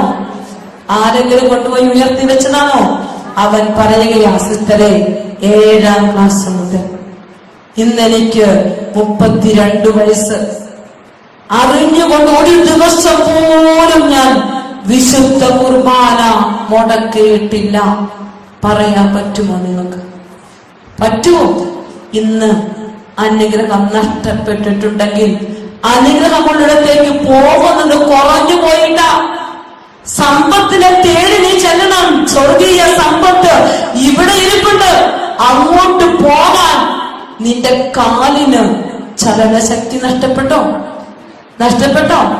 മനഃപൂർവ്വം കുത്തിയിരിക്കുമോ? കുർബാന മുടക്കുമ്പോൾ നീ ഓർക്കണം, ബലിപീഠത്തിൽ നകന്നു പോകുമ്പോ ജീവിതം പ്രകാശിക്കുകയല്ല, അന്ധകാരത്തിലേക്ക് പോകും. അവരെ നോക്കിയവർ പ്രകാശിതരായി ബലിപീഠത്തിലേക്ക് നോക്കണം. ബലിപീഠമാണ് എന്നെയും നിങ്ങളെയും പ്രകാശിപ്പിക്കുക. കാരണം സർവ്വ സമ്പത്തുമുള്ളവൻ ഒരു മാംസ കഷണമായി കുരിശിൽ കിടന്നവൻ ബലിപീഠത്തിൽ ഒരു അപ്പത്തെ രൂപത്തിലേക്ക് ഇറങ്ങി വന്നപ്പോൾ അവന്റെ സമ്പത്ത് മുഴുവൻ എനിക്കും നിങ്ങൾക്കും വേണ്ടി ബലിപീഠത്തിൽ നിന്നുകൊണ്ട് വാരി വാരി എറിയുന്ന അനർക്ക നിമിഷമാണ് വിശുദ്ധ കുർബാന. അത് തിരിച്ചറിയാതെ അങ്ങോട്ടും ഇങ്ങോട്ടും നോക്കി നിന്ന് കുർബാന കണ്ടപ്പോൾ അത് പിടിച്ചെടുക്കാൻ കൈകൾ നീട്ടാൻ പറ്റിയില്ല. നിലത്തേക്ക് വീണുപോയി. കുടം, പുതിയ തോൾക്കുടം ആയായിരുന്നോ? ഇല്ലല്ലോ. കുർബാന കണ്ടു, തോൾക്കുടം പുത്തനല്ലായിരുന്നു. അതുകൊണ്ട് അനുഗ്രഹം നഷ്ടപ്പെട്ടു പോയി. പ്രിയപ്പെട്ടവരെ, പുതിയ രണ്ടാമത്തെ ഷേപ്പ് കിട്ടാനുള്ള രണ്ടാമത്തെ അനുഗ്രഹം എന്താണ്? വിശുദ്ധ കുർബാന. പറഞ്ഞേ, വിശുദ്ധ കുർബാന. ഇനി വിശുദ്ധ കുർബാനയിൽ കർത്താവിന്റെ എന്താണ് അനുസ്മരിക്കുന്നത്? ഈശോയുടെ പറഞ്ഞേ കുരിശിലെ ബലി ആണല്ലോ, അല്ലെ?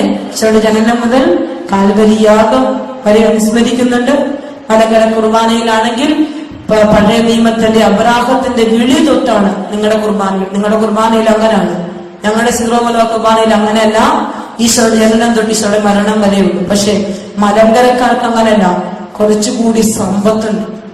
അവര് വിശ്വാസികളുടെ പിതാവായ അബ്രാഹത്തിന്റെ യാത്ര തൊട്ട് മോശയുടെ മെൽക്കിസെദെക്ക് ക്രമപ്രകാരം കുർബാന ഓർമ്മിച്ചാണ് അവര് വിശുദ്ധ കുർബാന ആരംഭിക്കുന്നത്.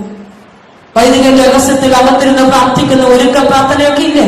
അതൊക്കെ മെൽക്കിസെദെക്ക് ക്രമപ്രകാരം ഒക്കെയുള്ള ഓർമ്മകളാണ്. അപ്പൊ അത്രയും വലിയ സമ്പത്ത്, അന്ന് പോലുള്ള സമ്പത്ത് മുഴുവൻ എവിടേക്ക് വശിക്കപ്പെടും? ഈ വിശുദ്ധ ബലിപീഠത്തിൽ, മലങ്കര സഭയുടെ ബലിപീഠങ്ങളിൽ ആദിമ കാലഘട്ടം തൊട്ടുള്ള സമ്പത്ത് വർഷിക്കപ്പെടുക. അപ്പോൾ ഏറ്റവും സമ്പന്നരായിരിക്കുന്നത് ആരാ? മലങ്കരക്കാര്. എന്തി പണത്തിലാണോ? അല്ലല്ലോ. അവർക്ക് എന്തിനേലും കുറവ് വരാൻ പാടുണ്ടോ?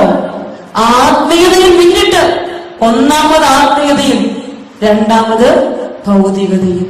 ഇത് രണ്ടിനും കുറയാൻ പാടില്ല. തിരിച്ചറിയാത്തത് കൊണ്ട് കുറഞ്ഞു പോവുകയാണ്. ഇപ്പൊ കുർബാന മുടക്കാൻ പാടുണ്ടോ? ഇല്ല. ഇനി ഈശോയുടെ കുരിശിന്റെ ചുവട്ടിൽ ആരൊക്കെ ഉണ്ടായിരുന്നു? കേട്ടത്തില്ല. ആ യോഹന്നാൻ ഉണ്ടായിരുന്നു, മഗ്ദലന മറിയം ഉണ്ടായിരുന്നു. ആണോ? രണ്ടുപേരുണ്ടായിരുന്നല്ലോ. വേറെ ആൾക്കാരുണ്ടായിരുന്നു. അങ്ങനെയാണോ? നിങ്ങൾ കറക്റ്റായിട്ട് പറ. യോഹന്നാനും പരിശുദ്ധ അമ്മയും മഗ്ദലന മറിയവും 3 പേര്.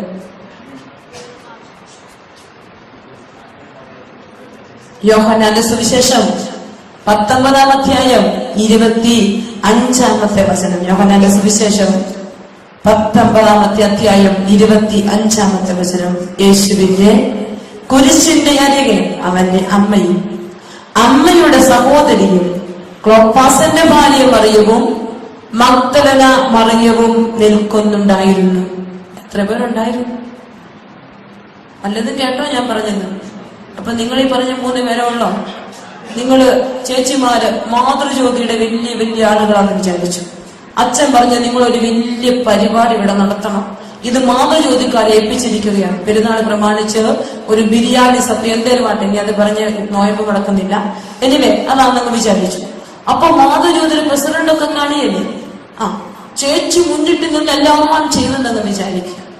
അച്ഛൻ നന്ദി പറഞ്ഞപ്പോ ചേച്ചിയുടെ പേര് മാത്രം പറഞ്ഞില്ല. ചേച്ചിയുടെ മുഖം എങ്ങനെ ഇരിക്കും? സന്തോഷം കൊണ്ട് ചേച്ചി ആറാടിയല്ലേ കൈ കൊട്ടി തുള്ളിച്ചടാൻ സാധ്യതയുണ്ട് മിക്കവാറും, അല്ലേ? അത് വേറൊരു തുള്ളിച്ചടിച്ചായിരിക്കും. നിങ്ങള് അത് ചെറിയൊരു കാര്യം, വിശുദ്ധ കർത്താവിന്റെ കുരിശിന്റെ ചുവട്ടിൽ നിന്ന ഒരാളെ വിട്ടുകളയാൻ പറ്റുമോ നിങ്ങൾക്ക്?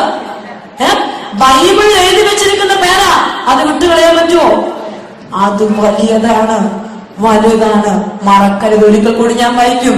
യോഹന്നാൻ 19:25.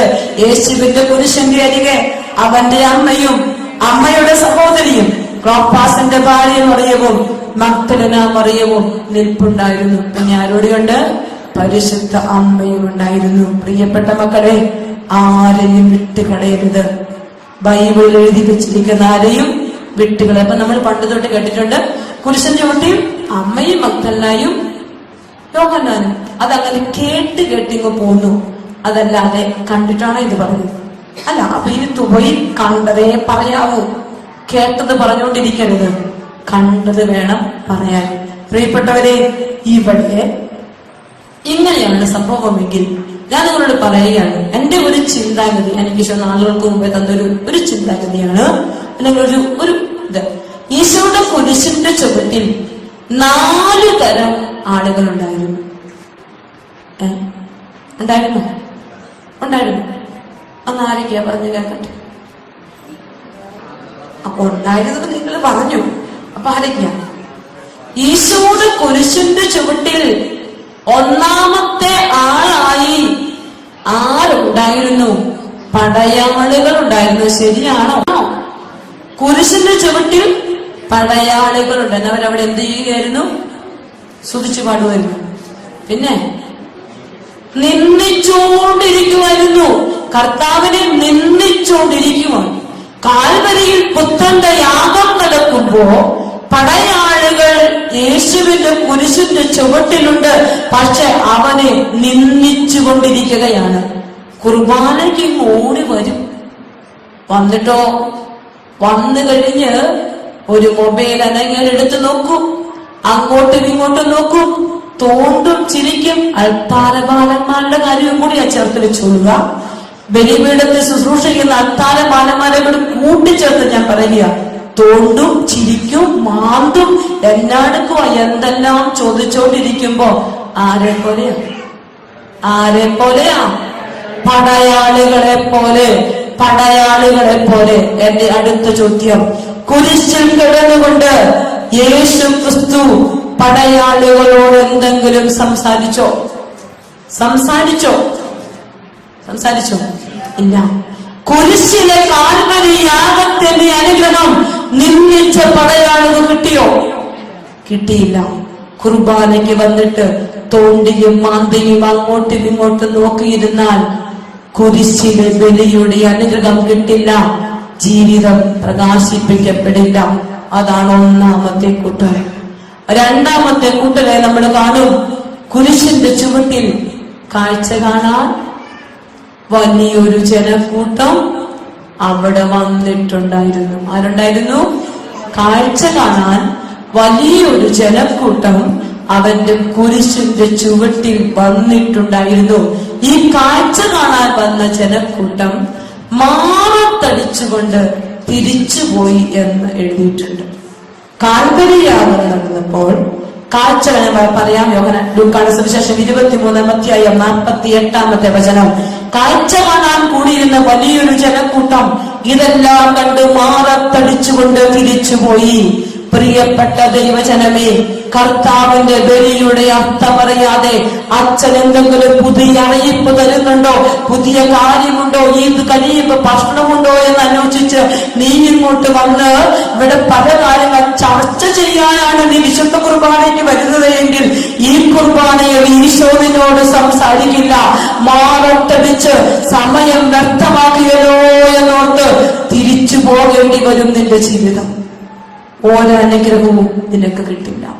ചിന്തിച്ചോ, കുർബാനയ്ക്ക് വരുമ്പോ നിന്റെ മനോഭാവം എന്താണ്? ഇവിടെ എന്തെങ്കിലും പുതിയ കാര്യം പറയുന്നുണ്ടോ? ഇന്ന് ഏത് പുതിയ അച്ഛനെ വരാൻ പോണത്? എങ്ങനുണ്ട് പാട്ട്? അവരുടെ പാട്ടുകാരുടെ പാട്ടെങ്ങനെയുണ്ട്? അത് നോക്കിയാ വന്നതെങ്കിൽ ഈശോ സംസാരിക്കില്ല. സംസാരിക്കാൻ ഈശോയ്ക്ക് പറ്റില്ല. ഇനി ഈശോയുടെ കുരിശിന്റെ ചൂട്ടിൽ മറ്റൊരു വ്യക്തിയെ കണ്ടുമുട്ടി. ലൂക്കായുടെ സുവിശേഷം 23-ാമത്തെ 54-ാമത്തെ വചനം ശ്രദ്ധിച്ചോണം നിങ്ങൾ. 22-ാം അധ്യായം 54-ാം വചനം. അവർ അവനെ പിടിച്ച് പ്രധാനാചാര്യ വീട്ടിലേക്ക് പോയി. പത്രോസ് അകലെയായി അവനെ അനുഗമിച്ചിരുന്നു. പറഞ്ഞേ, പത്രോസ് അകലെയായി അവനെ അനുഗമിച്ചിരുന്നു. ഇവിടെ പത്രോസുമാരാരേലും ഉണ്ടോ? ഉണ്ടോ? ഉണ്ടോ? ഇല്ല. പിന്നെ ഇതിന്റെ വ്യാഖ്യാനം ഞാൻ പറയുമ്പോഴും നിങ്ങൾ പറയണം ഇല്ല എന്ന്. പത്രോസ് അകലെയായി അവനെ അനുഗമിച്ചിരുന്നു. സൺഡേ കുർബാനയുടെ സമയം എപ്പോഴാണ് പ്രിയപ്പെട്ടവരെ? പറഞ്ഞോളൂ.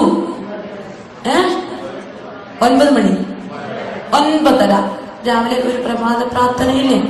അത് കൂട്ടിയിട്ടാണോ വീഴ്ചിട്ടാണോ? 9:30 പ്രഭാത പ്രാർത്ഥന. 9:30 നമ്മുടെ കുർബാനയുടെ പ്രാർത്ഥനയും കുർബാനയും ആരംഭിക്കുന്നത്. ശരിയാണല്ലോ. ഈ ഇടവകയിൽ ഇവിടെ ഇരിക്കുന്ന സർവ്വ മക്കളും 9:30 എത്തുന്നു എന്ന് പൂർണ്ണ ബോധമുള്ളൊരു കൈമുക്കിക്കും. പത്രോസുമാരെ കണ്ടുപിടിക്കാനാണ്. ഇപ്പം പത്രോസ് ഏറ്റവും കൂടുതൽ ഇവിടെ ഉള്ളൂ. കവിതാത്ത് പത്രോസ് എവിടെയാണ്? അകലെ. കാൽവരി യാഗം തുടങ്ങിയ പത്രോസ് എവിടെയുണ്ട്? ആ പറമ്പിൽ കിടക്കുക. പത്രോസ് എത്തിയിട്ടില്ല. അവൻ പറമ്പിലാണ്. അവൻ പറമ്പിൽ കിടക്കുന്നത് കൊണ്ടും പിന്നെ വന്നിട്ട് എന്ത് ചെയ്യും? വരുമ്പോ ഒരു സമയം വന്നിട്ടോ ഏറ്റവും പുറകിൽ. ഇപ്പോൾ തന്നെ കാണിച്ചാല പത്രോസുമാരി പുറകിലും സൈഡിലും ഒക്കെ കാണും. ഏറ്റവും പുറകിലും മിറ്റത്തും മോണ്ടലത്തും ഭിത്തിയിലും ചാരി നിന്ന് കുർബാന അർപ്പിക്കുന്ന ചില ആളുകളുണ്ട്. പ്രിയപ്പെട്ട ദൈവമക്കളെ, വിശുദ്ധത്തെ മുഴുവൻ പരിശോധിച്ചാലും കുരിശിൽ കിടന്നുകൊണ്ട് പത്രോസ് ലേഖായോട് ഈശോ ഒരു വാക്കുപോലും സംസാരിച്ചിട്ടില്ല. സംസാരിച്ചിട്ടുണ്ടോ? കണ്ടോ?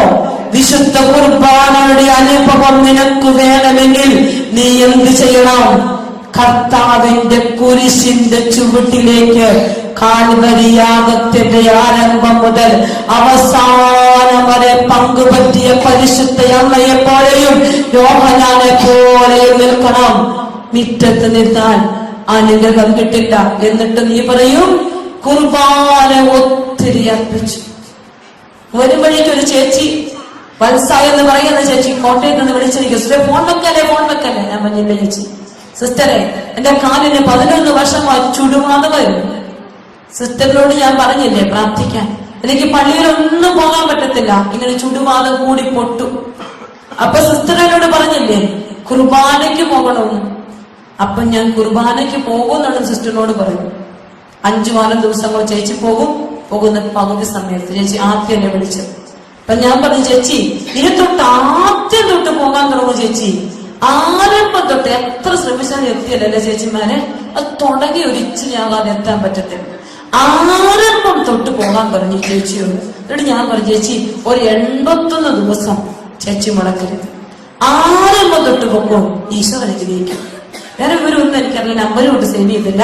ഇന്ന് വന്ന വഴിക്ക് ചേച്ചിയോട് പറയാം, സിസ്റ്ററെ 11 വർഷമായ ചുടുവാദം, കാലിന്റെ അകം പൊട്ടി ഒലിക്കുന്ന ചേച്ചിയുടെ അവസ്ഥ ഈശോ പൂർണ്ണ സൗഖ്യം കൊടുത്ത് ചേച്ചി എന്നും പള്ളിയിൽ പോവുക. ഇന്ന് വന്ന വഴിക്ക് എന്നെ വിളിച്ചതാണ്. എന്നും പള്ളിയിൽ പോയി ചേച്ചി പ്രാർത്ഥിക്കും. അതുകൊണ്ട് സിസ്റ്റർ എനിക്ക് ഒരു കാര്യം കൂടെ ഉണ്ട്.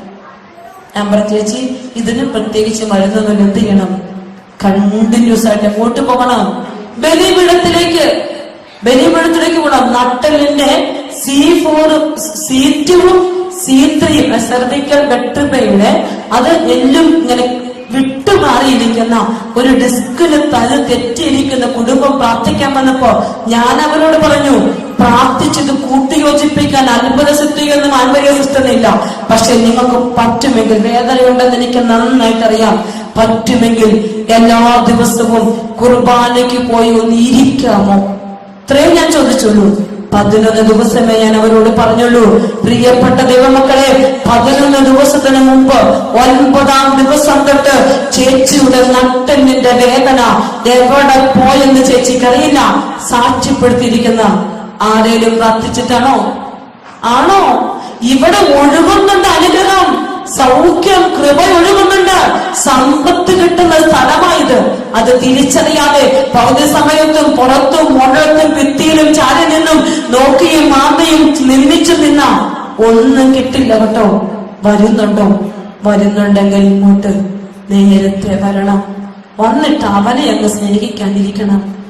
ഈശോയുടെ കുരിശിന്റെ ചുവട്ടിൽ നിന്ന് 4ാമത്തെ കുട്ടലാണ് പരിശുദ്ധ അമ്മയും യോഹന്നാനും. പരിശുദ്ധ അമ്മയും യോഹന്നാനും കാൽവരി യാഗത്തിന്റെ ആരംഭം തൊട്ട് അവസാനം വരെ കുരിശിന്റെ ചുവട്ടിൽ നിൽക്കുകയാണ് അമ്മയും ഈശോയും. അമ്മ അവിടെ നിന്നപ്പോ പുത്രനെ നോക്കിയിട്ട് പറഞ്ഞില്ലല്ലോ, എന്നെ ഇനി ആര് നോക്കും? പറഞ്ഞോ? അമ്മയൊന്നും പറഞ്ഞില്ല. എനിക്കിനി ആരുണ്ടെന്ന് ചോദിച്ചില്ല. അലമുറയിട്ട് കരഞ്ഞില്ല. ആ കുരിശിലേക്ക് നോക്കിയിട്ട് അമ്മ പറഞ്ഞു, പുത്ര, നിന്റെ കുരിശിന്റെ യാഗത്തിൽ സഹരക്ഷകയാകാൻ ഞാനിവിടെയുണ്ട്. ഒപ്പം നിൽക്കുകയാണ് നിന്റെ കൂടെ. അത് മാത്രമേ അമ്മ പറഞ്ഞുള്ളൂ. അമ്മയുടെ ചങ്ക് ചേർത്ത് വെച്ചപ്പോ ഞാൻ ഉണ്ടെന്ന്. നമുക്കറിയാം, നമ്മുടെ ഏറ്റവും പ്രിയപ്പെട്ട ആരെങ്കിലും മരിച്ചുപോയാൽ അല്ലെങ്കിൽ സങ്കടം കൊണ്ട് ചങ്ക് തകർന്നിരിക്കുമ്പോ വേണ്ടപ്പെട്ടവർ വന്ന് ഒന്ന് കൈ പിടിച്ചാൽ നിങ്ങൾ അവരെ മറക്കുമോ? വാക്കുകളൊന്നും പറയണ്ട, ഒന്ന് കൈ പിടിച്ചാൽ മതി, നിങ്ങൾ മറക്കില്ല അവരെ. ഈശോയുടെ കാൽവരി യാഗം, ലോകത്തിന്റെ പാപപരിഹാരമുള്ള ഈ കാൽവരി യാഗത്തിന് നിങ്ങൾ വന്നു നിൽക്കുമ്പോ, ഈശോ ഞാനിവിടെ ഉണ്ട്, ഈശോ അത്രയൊന്ന് പറയാൻ അല്ലേ? പരാതിയുടെ പാണ്ടക്കെട്ട് ഇറക്കി വെച്ചിട്ട് ഇവിടെ വന്ന് ഈശോയെ നിന്നെ സ്നേഹിക്കാൻ ഞാൻ ഇവിടെ നിൽപ്പുണ്ട് എന്ന് ഈശോയോടൊന്ന് പറയുമ്പോ അമ്മയുടെ ചെവികളുടെ ഒരു സ്വരം കേട്ടു, ഇതാ നിന്റെ മകൻ, നിന്നെ നോക്കാൻ ഇതാ നിന്റെ മകൻ ഏൽപ്പിച്ചു കൊടുത്തു. യോഹന്നാൻ അവിടെ നിന്നപ്പോ ചോദിച്ചില്ലല്ലോ, ഇനി ആരുടെ മാറിടാൻ തല ചായ്ക്കും, ആരോട് ഞാൻ പറയും എന്റെ സങ്കടം ഗുരുവേ എന്ന് ചോദിച്ചില്ല. പകരം പ്രിയ സ്നേഹിതന്റെ ഗുരുവിന്റെ കുരിശൻ ചവിട്ടി ചേർന്നിട്ട് പറഞ്ഞു, ഞാനിവിടെയുണ്ട് എന്ന് ആവർത്തിച്ച് പറഞ്ഞപ്പോ യോഹന്നാന്റെ ചെവികളിൽ ഒരു സ്വരം കേട്ടു, പ്രിയപ്പെട്ട മകനെ, ഇതാ നിന്റെ അമ്മ, നിനക്കെന്നേക്കും തല ചായ്ക്കാൻ എന്റെ അമ്മയുടെ മാറ് ഞാൻ തരുന്നുണ്ടെന്ന് പറഞ്ഞ് കുരിശിൽ വെച്ച് ഈശോ തന്നതാ ഈ പൊന്നമ്മയെ. ഈ അമ്മയുടെ തിരുനാൾ നിങ്ങൾ ആഘോഷിക്കുമ്പോ മറക്കരുതേ മക്കളെ, കുർബാനയ്ക്കാരം കൊണ്ടിട്ട് വന്നാതെ ഈ തിരുനാൾ എത്ര ആഘോഷിച്ചാലും അമ്മ പ്രീതിപ്പെടില്ല. അമ്മയുടെ ബർത്ത്ഡേ സമ്മാനമായി കൊടുക്കാൻ നിങ്ങൾ ആഗ്രഹിക്കുന്നുണ്ടെങ്കിൽ നാളെയും നാളെ കഴിഞ്ഞും 2 ദിവസങ്ങളുണ്ട് കുർബാനയ്ക്ക്. നിങ്ങൾ പങ്കുചേരുമ്പോ ആരംഭം തൊട്ട് വന്ന് പങ്കുചേർന്ന് പറഞ്ഞ്, ഈശോ ഞാനിവിടെയുണ്ട്, നിന്റെ അമ്മയുടെ ഒപ്പം ഇവിടെ നിൽപ്പുണ്ട്, കൈകൾ കൂട്ടിപ്പിടിച്ച് പുസ്തകമെടുത്ത് പുസ്തകമെടുത്ത് കണ്ണുകൾ അടച്ച് അവന്റെ മക്കളിലേക്ക് നോക്കി നീ പ്രാർത്ഥിച്ച് കാൽവരി യാഗത്തിന്റെ അഗ്നിയുടെ പെരുമഴ, പെരുന്നാൾ ആഘോഷങ്ങൾ തിരുസഭയിൽ പറഞ്ഞു വെക്കുമ്പോ ഇളവുകളിലേക്ക് അനുഗ്രഹങ്ങളും അത്ഭുതങ്ങളും പെയ്തിറങ്ങുന്ന സമയമാണ്. ശരിയാണോ? എന്നിട്ടോ ആ അനുഗ്രഹങ്ങൾ കുറഞ്ഞു പോയിട്ടുണ്ടെങ്കിൽ അത് പങ്കുകൊള്ളുന്ന മക്കളുടെ പാർട്ടിസിപ്പേഷന്റെ പ്രശ്നം, പങ്കുചേരലിന്റെ പ്രശ്നമാണ്. കർത്താവിന്റെ കുരിശിന്റെ ബലിയിലേക്ക് ഇതുപോലൊന്ന് പങ്കുചേർന്നാൽ, ബലിപീഠത്തിലേക്ക് ജീവിതം ചേർത്ത് വെച്ചിരുന്നാൽ ഈ ജീവിതം സമ്പന്നമാകും, ഇത് ദരിദ്രമായി മാറില്ല.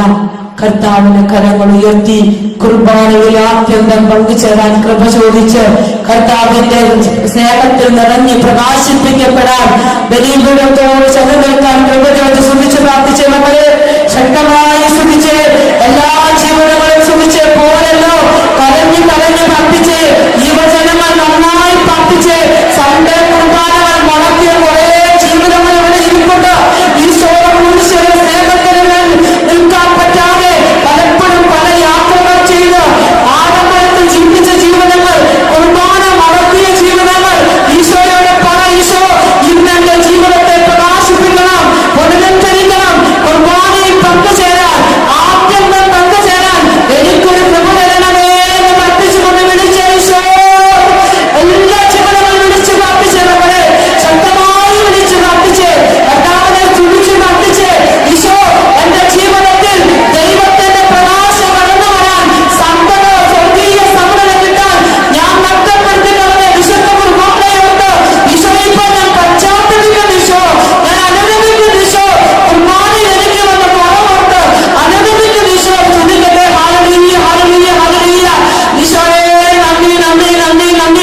യേശുവേ നന്ദി നന്ദി.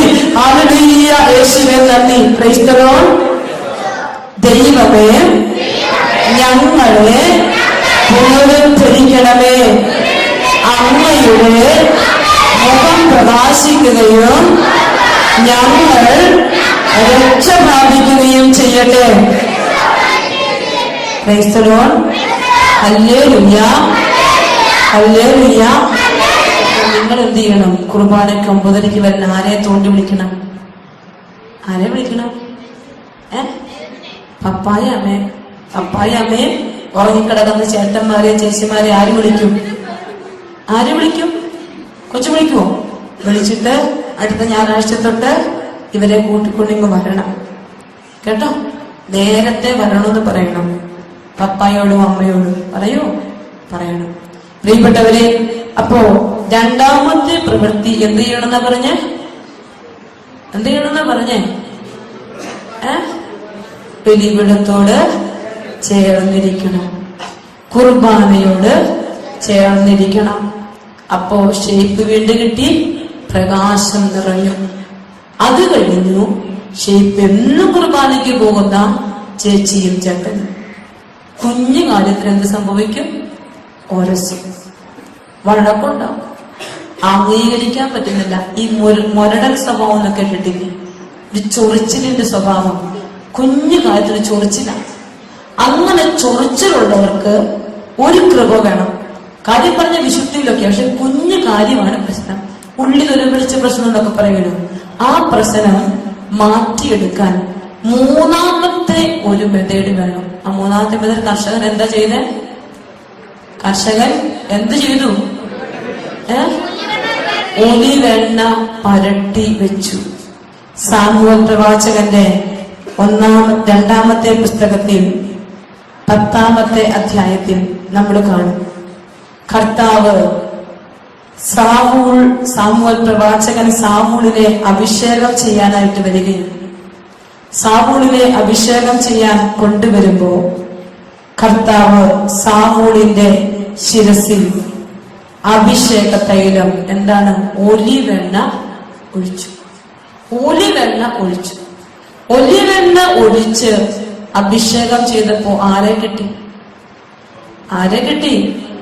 പരിശുദ്ധാത്മാവിനെ കിട്ടി.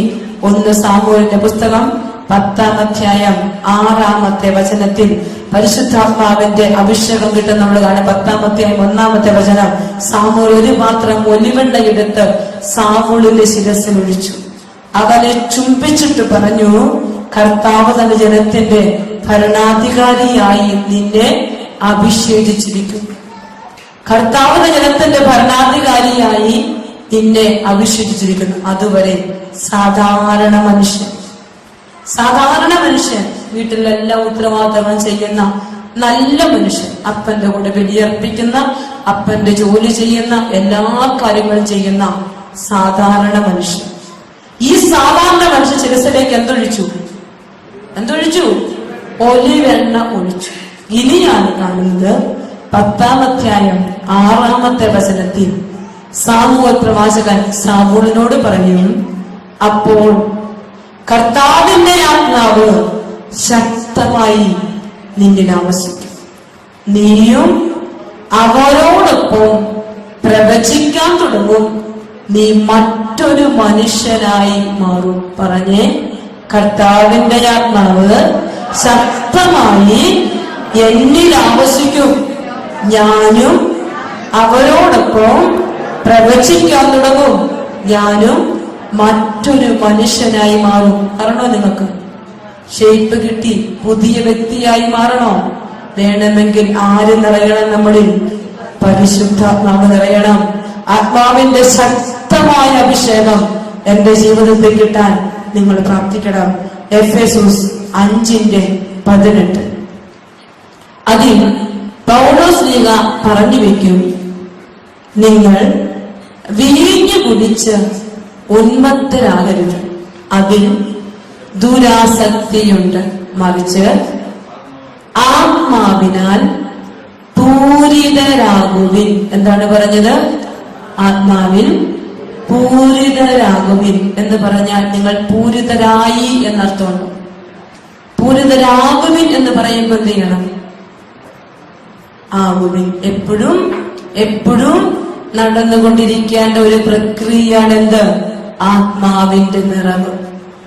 ആത്മാവിന്റെ നിറവ് കഴിഞ്ഞതല്ല, വരാൻ പോകുന്നതല്ല, മറിച്ച് നടന്നുകൊണ്ടേയിരിക്കുന്നത്. പ്രസന്റ് കണ്ടിന്യൂസ് ടെൻസ് എന്ന് പറയും, കേട്ടിട്ടില്ലടാ മക്കളെ? അതാണ് സംഭവം. പരിശുദ്ധാത്മാവ് ഇപ്പോൾ എന്റെ ജീവിതത്തിൽ വന്ന് ആവസിച്ച് ഇങ്ങനെ തുടർന്നുകൊണ്ടേയിരിക്കണം. ഇനി എന്റെ ഒരു ക്വസ്റ്റ്യനാണ്, പരിശുദ്ധാത്മാവും ലഹരിയും വീഞ്ഞും ഒന്നാണോ? ആണോ? പരിശുദ്ധാത്മാവും വീഞ്ഞും ഒന്നാണോ? പിന്നെ എന്തിനാ പൗലോസ്ലീഹ അങ്ങനെ പറഞ്ഞ്?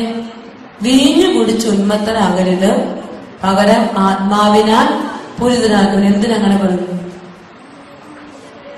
രണ്ടിനും എന്തുണ്ട്? രണ്ടിനും എന്തുണ്ട്? ലഹരിയുണ്ട്. രണ്ടിനും ലഹരിയുണ്ട്. വീഞ്ഞ് കുടിക്കുന്ന ചേട്ടൻ രാവിലെ മദ്യം കഴിച്ചിട്ട് രാവിലെ വീട്ടിൽ നിന്ന് കുഞ്ഞുങ്ങൾക്ക് ഉമ്മയും കൊടുത്ത് ജോലിക്ക് പോകുന്ന ചേട്ടൻ വൈകുന്നേരം മദ്യം കഴിച്ചിട്ട് ഇരിക്കുമ്പോ എങ്ങനെ ഇരിക്കും ചേച്ചിമാരെ? സ്വഭാവത്തിന് വല്ല മാറ്റം ഉണ്ടാകാറുണ്ടോ? ഉണ്ടോ? രാവിലെ പോയി ഉമ്മ കൊടുത്ത ചേട്ടനാണോ വൈകുന്നേരം വരുന്നത്? അല്ലല്ലോ. ചില ചേട്ടന്മാർക്ക് സ്നേഹം കൂടി 50 ഉമ്മ തിരിച്ചു തരുന്നതിൽ വരും. ചിലരോ ഉമ്മയെന്ന് പോയിട്ട് പേര് പോലും വിളിക്കാൻ പറ്റാത്ത അവസ്ഥ വരും. രാവിലെ പോയ ആളേ ഇല്ല, വൈകുന്നേരം വരുമ്പോ ആള് മാറി, സ്വരം മാറിയോ? സ്വരത്തിന് കനം വെച്ചു. ചിലർക്ക് സ്നേഹം കൂടി, ചിലർക്കോ ചാട്ടം കൂടി, ചിലർക്ക് ശാന്തത കൂടി.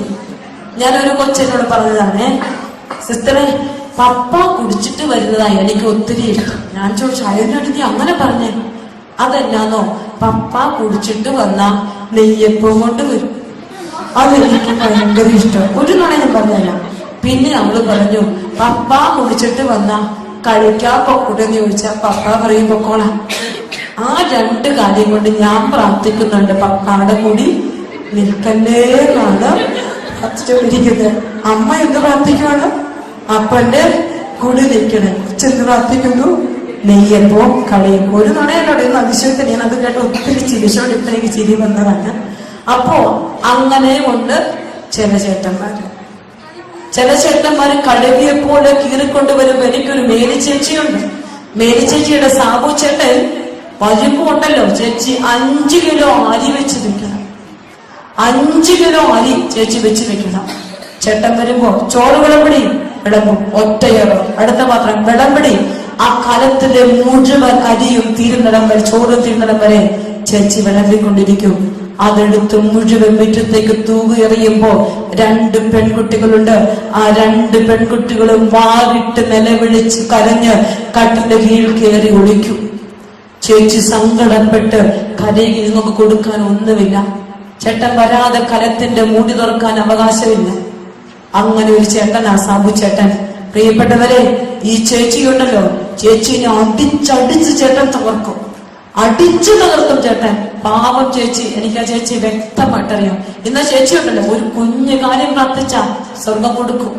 ചേച്ചി മുട്ടയിൽ നിന്ന് പ്രാർത്ഥനയങ്ങ് തുടങ്ങി. പ്രാർത്ഥിച്ച് ഈ ചേട്ടൻ ഒരു ദിവസം അടിക്കാൻ വന്നു. കള്ളും കുടിച്ചിട്ട് അടിക്കാൻ വന്നത് ആരുടെ രൂപം എടുത്തിട്ടാന്നറിയോ? അമലോത്ഭവ മാതാവിന്റെ വലിയ ഫ്രെയിം ചെയ്ത രൂപം അവരുടെ വീട്ടിലുണ്ട്. ഇതെടുത്തിട്ട് ഈ ചേച്ചിയുടെ തലക്കെട്ട് അടിക്കാൻ വരികയാണ്. അടിക്കാൻ ചേട്ടൻ ഇങ്ങനെ ചേട്ടന്റെ കൈ പൊന്തുന്നില്ല, താഴുന്നില്ല. മേരി കുരുടി ഓളെ എന്നെ പിടിച്ചേക്കുന്നത് ചോദിച്ചു. അന്ന് ചേട്ടൻ മാനസാന്തരപ്പെട്ടതാ.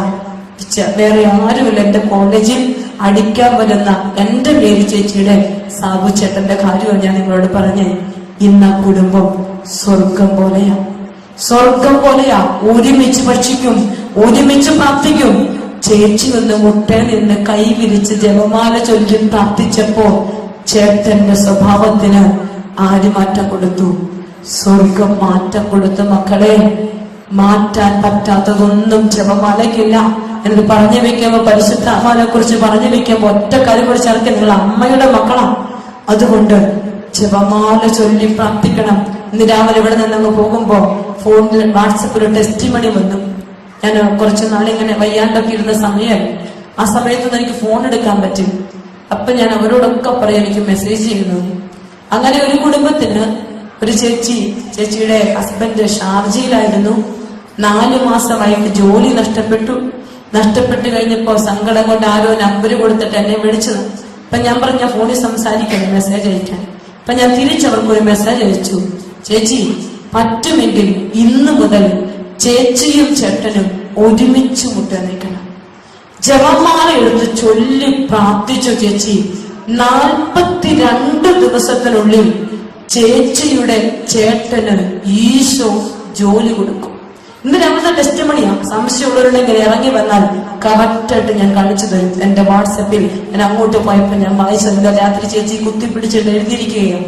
സിസ്റ്ററെ, ഞാനും എന്റെ ചേട്ടനും ഒരുമിച്ച് മുട്ടുകുത്തി ജപമാല ചൊല്ലി പ്രാർത്ഥിക്കാൻ തുടങ്ങിയെങ്കിൽ 17-ാം ദിവസം വന്നു സിസ്റ്ററെ ചേട്ടനൊരു ജോലിയുടെ ഓഫർ. അതിന്റെ പൈസയുടെ കണക്ക് പറഞ്ഞാൽ ദീർഘം എന്നൊരു സംഭവം ഉണ്ടല്ലോ പുറത്തേക്കുള്ള, അത് എനിക്ക് കറക്റ്റായിട്ട് പറയാൻ അറിയത്തില്ല. എന്തോ ഇത്ര ലക്ഷം എന്ന് പറയുമ്പോ ചെറിയൊരു ജോലിയാണോ? നിങ്ങൾ ചിന്തിക്കണം. ഇത്രയും ലക്ഷം എന്ന് പറയുമ്പോ അത്രയും രൂപയാണ് ഈ മനുഷ്യന് മുട്ടുകുത്തി ഭാര്യയും ഭർത്താവും ഒരുമിച്ച് പ്രാർത്ഥിച്ചപ്പോ കൊടുത്തത്. ഇങ്ങനത്തെ ടെസ്റ്റിമെന്റുകളൊന്നും എനിക്ക് പറഞ്ഞറിയിക്കാൻ പറ്റില്ല. ഈ കാനഡ പ്രോസസിംഗ് ഒക്കെ പെൻഡിങ് നിൽക്കുമ്പോ അവരോട് പറയുന്ന ഒറ്റ കാര്യമാണ്, മുട്ടനിക്ക് ജപമാല ചൊല്ല്. വരും വഴികൾ യുവജനങ്ങളുടെ ജീവിതങ്ങളിൽ പരിശുദ്ധ അമ്മ കൊടുക്കുന്ന മാറ്റങ്ങൾ ചെറുതുന്നവന്റെ മക്കളെ ഒത്തിരിയാണ്. അവരോട് ഞാൻ പറയും, നിങ്ങളൊരു ജപമാല ചൊല്ലും, ഒരു 50 കൃപ നിറഞ്ഞ പറയും. ഒത്തിരിയൊന്നും വേണ്ട, 50 കൃപ നിറഞ്ഞ പറയും. ഒരു പെന്തക്കോസ്ത് ചേച്ചി എനിക്ക് നിരന്തരം മെസ്സേജ് അയച്ചുകൊണ്ടിരിക്കുവാണ്. പുറത്താണ് ചേച്ചി. സിസ്റ്ററെ, എന്റെ വീട്ടിലിങ്ങനെ ചാഴി കിടന്ന് മറയുമോ? എല്ലാ വർഷവും ഈ ചാഴി വരും, ഇത് പോകുന്നില്ല. ചേച്ചി ഒന്നാമത്തെ നമ്മുടെ കത്തോലിക്കല്ലേ, അവിടെ ചെന്ന പെന്തക്കോസ് ആയതാ. അപ്പൊ ഞാൻ പറഞ്ഞു, ചേച്ചി പെന്തക്കോസ് ആയെങ്കിലും കത്തോലിക്ക ആയിരുന്നെന്നും ഈശോയോട് പറയുന്നുണ്ടല്ലോ. അപ്പൊ ഞാനിപ്പോ പെന്തക്കോസ് അല്ലെങ്കിൽ ഞാനിപ്പോ പെന്തക്കോസ് ആണ്. ഞാൻ ചേച്ചി ഈ ചാഴി മാറണമെങ്കിൽ ചേച്ചി ജപമാല ചൊല്ലാൻ പറ്റുമോ? സിസ്റ്റർ, അത് പറ്റില്ല. ഞാൻ പറഞ്ഞു, ചേച്ചി ജപമാല ചൊല്ലി 3 ദിവസം പ്രാർത്ഥിച്ചു, ചാഴി പോകും. ഇല്ലെങ്കിൽ ഇനിയും ഇത് വന്നുകൊണ്ടിരിക്കും. ചേച്ചി ഗത്യന്തരമില്ലാതെ പെന്തക്കോസ് മാറ്റി വെച്ചിട്ട് ജപമാല എടുത്ത് ചൊല്ലി പ്രാർത്ഥിച്ചു. ഇതും എന്റെ ഫോണിലെ മെയിലിലെ ടെസ്റ്റ് മണിയാണ്. പ്രിയപ്പെട്ട എന്റെ സിസ്റ്ററെ, മാതാവ് വന്ന് ചാഴീനെ എല്ലാം അടിച്ചു വാരി വൃത്തിയാക്കി കളഞ്ഞു. ഇപ്പൊ ചാഴിയില്ല.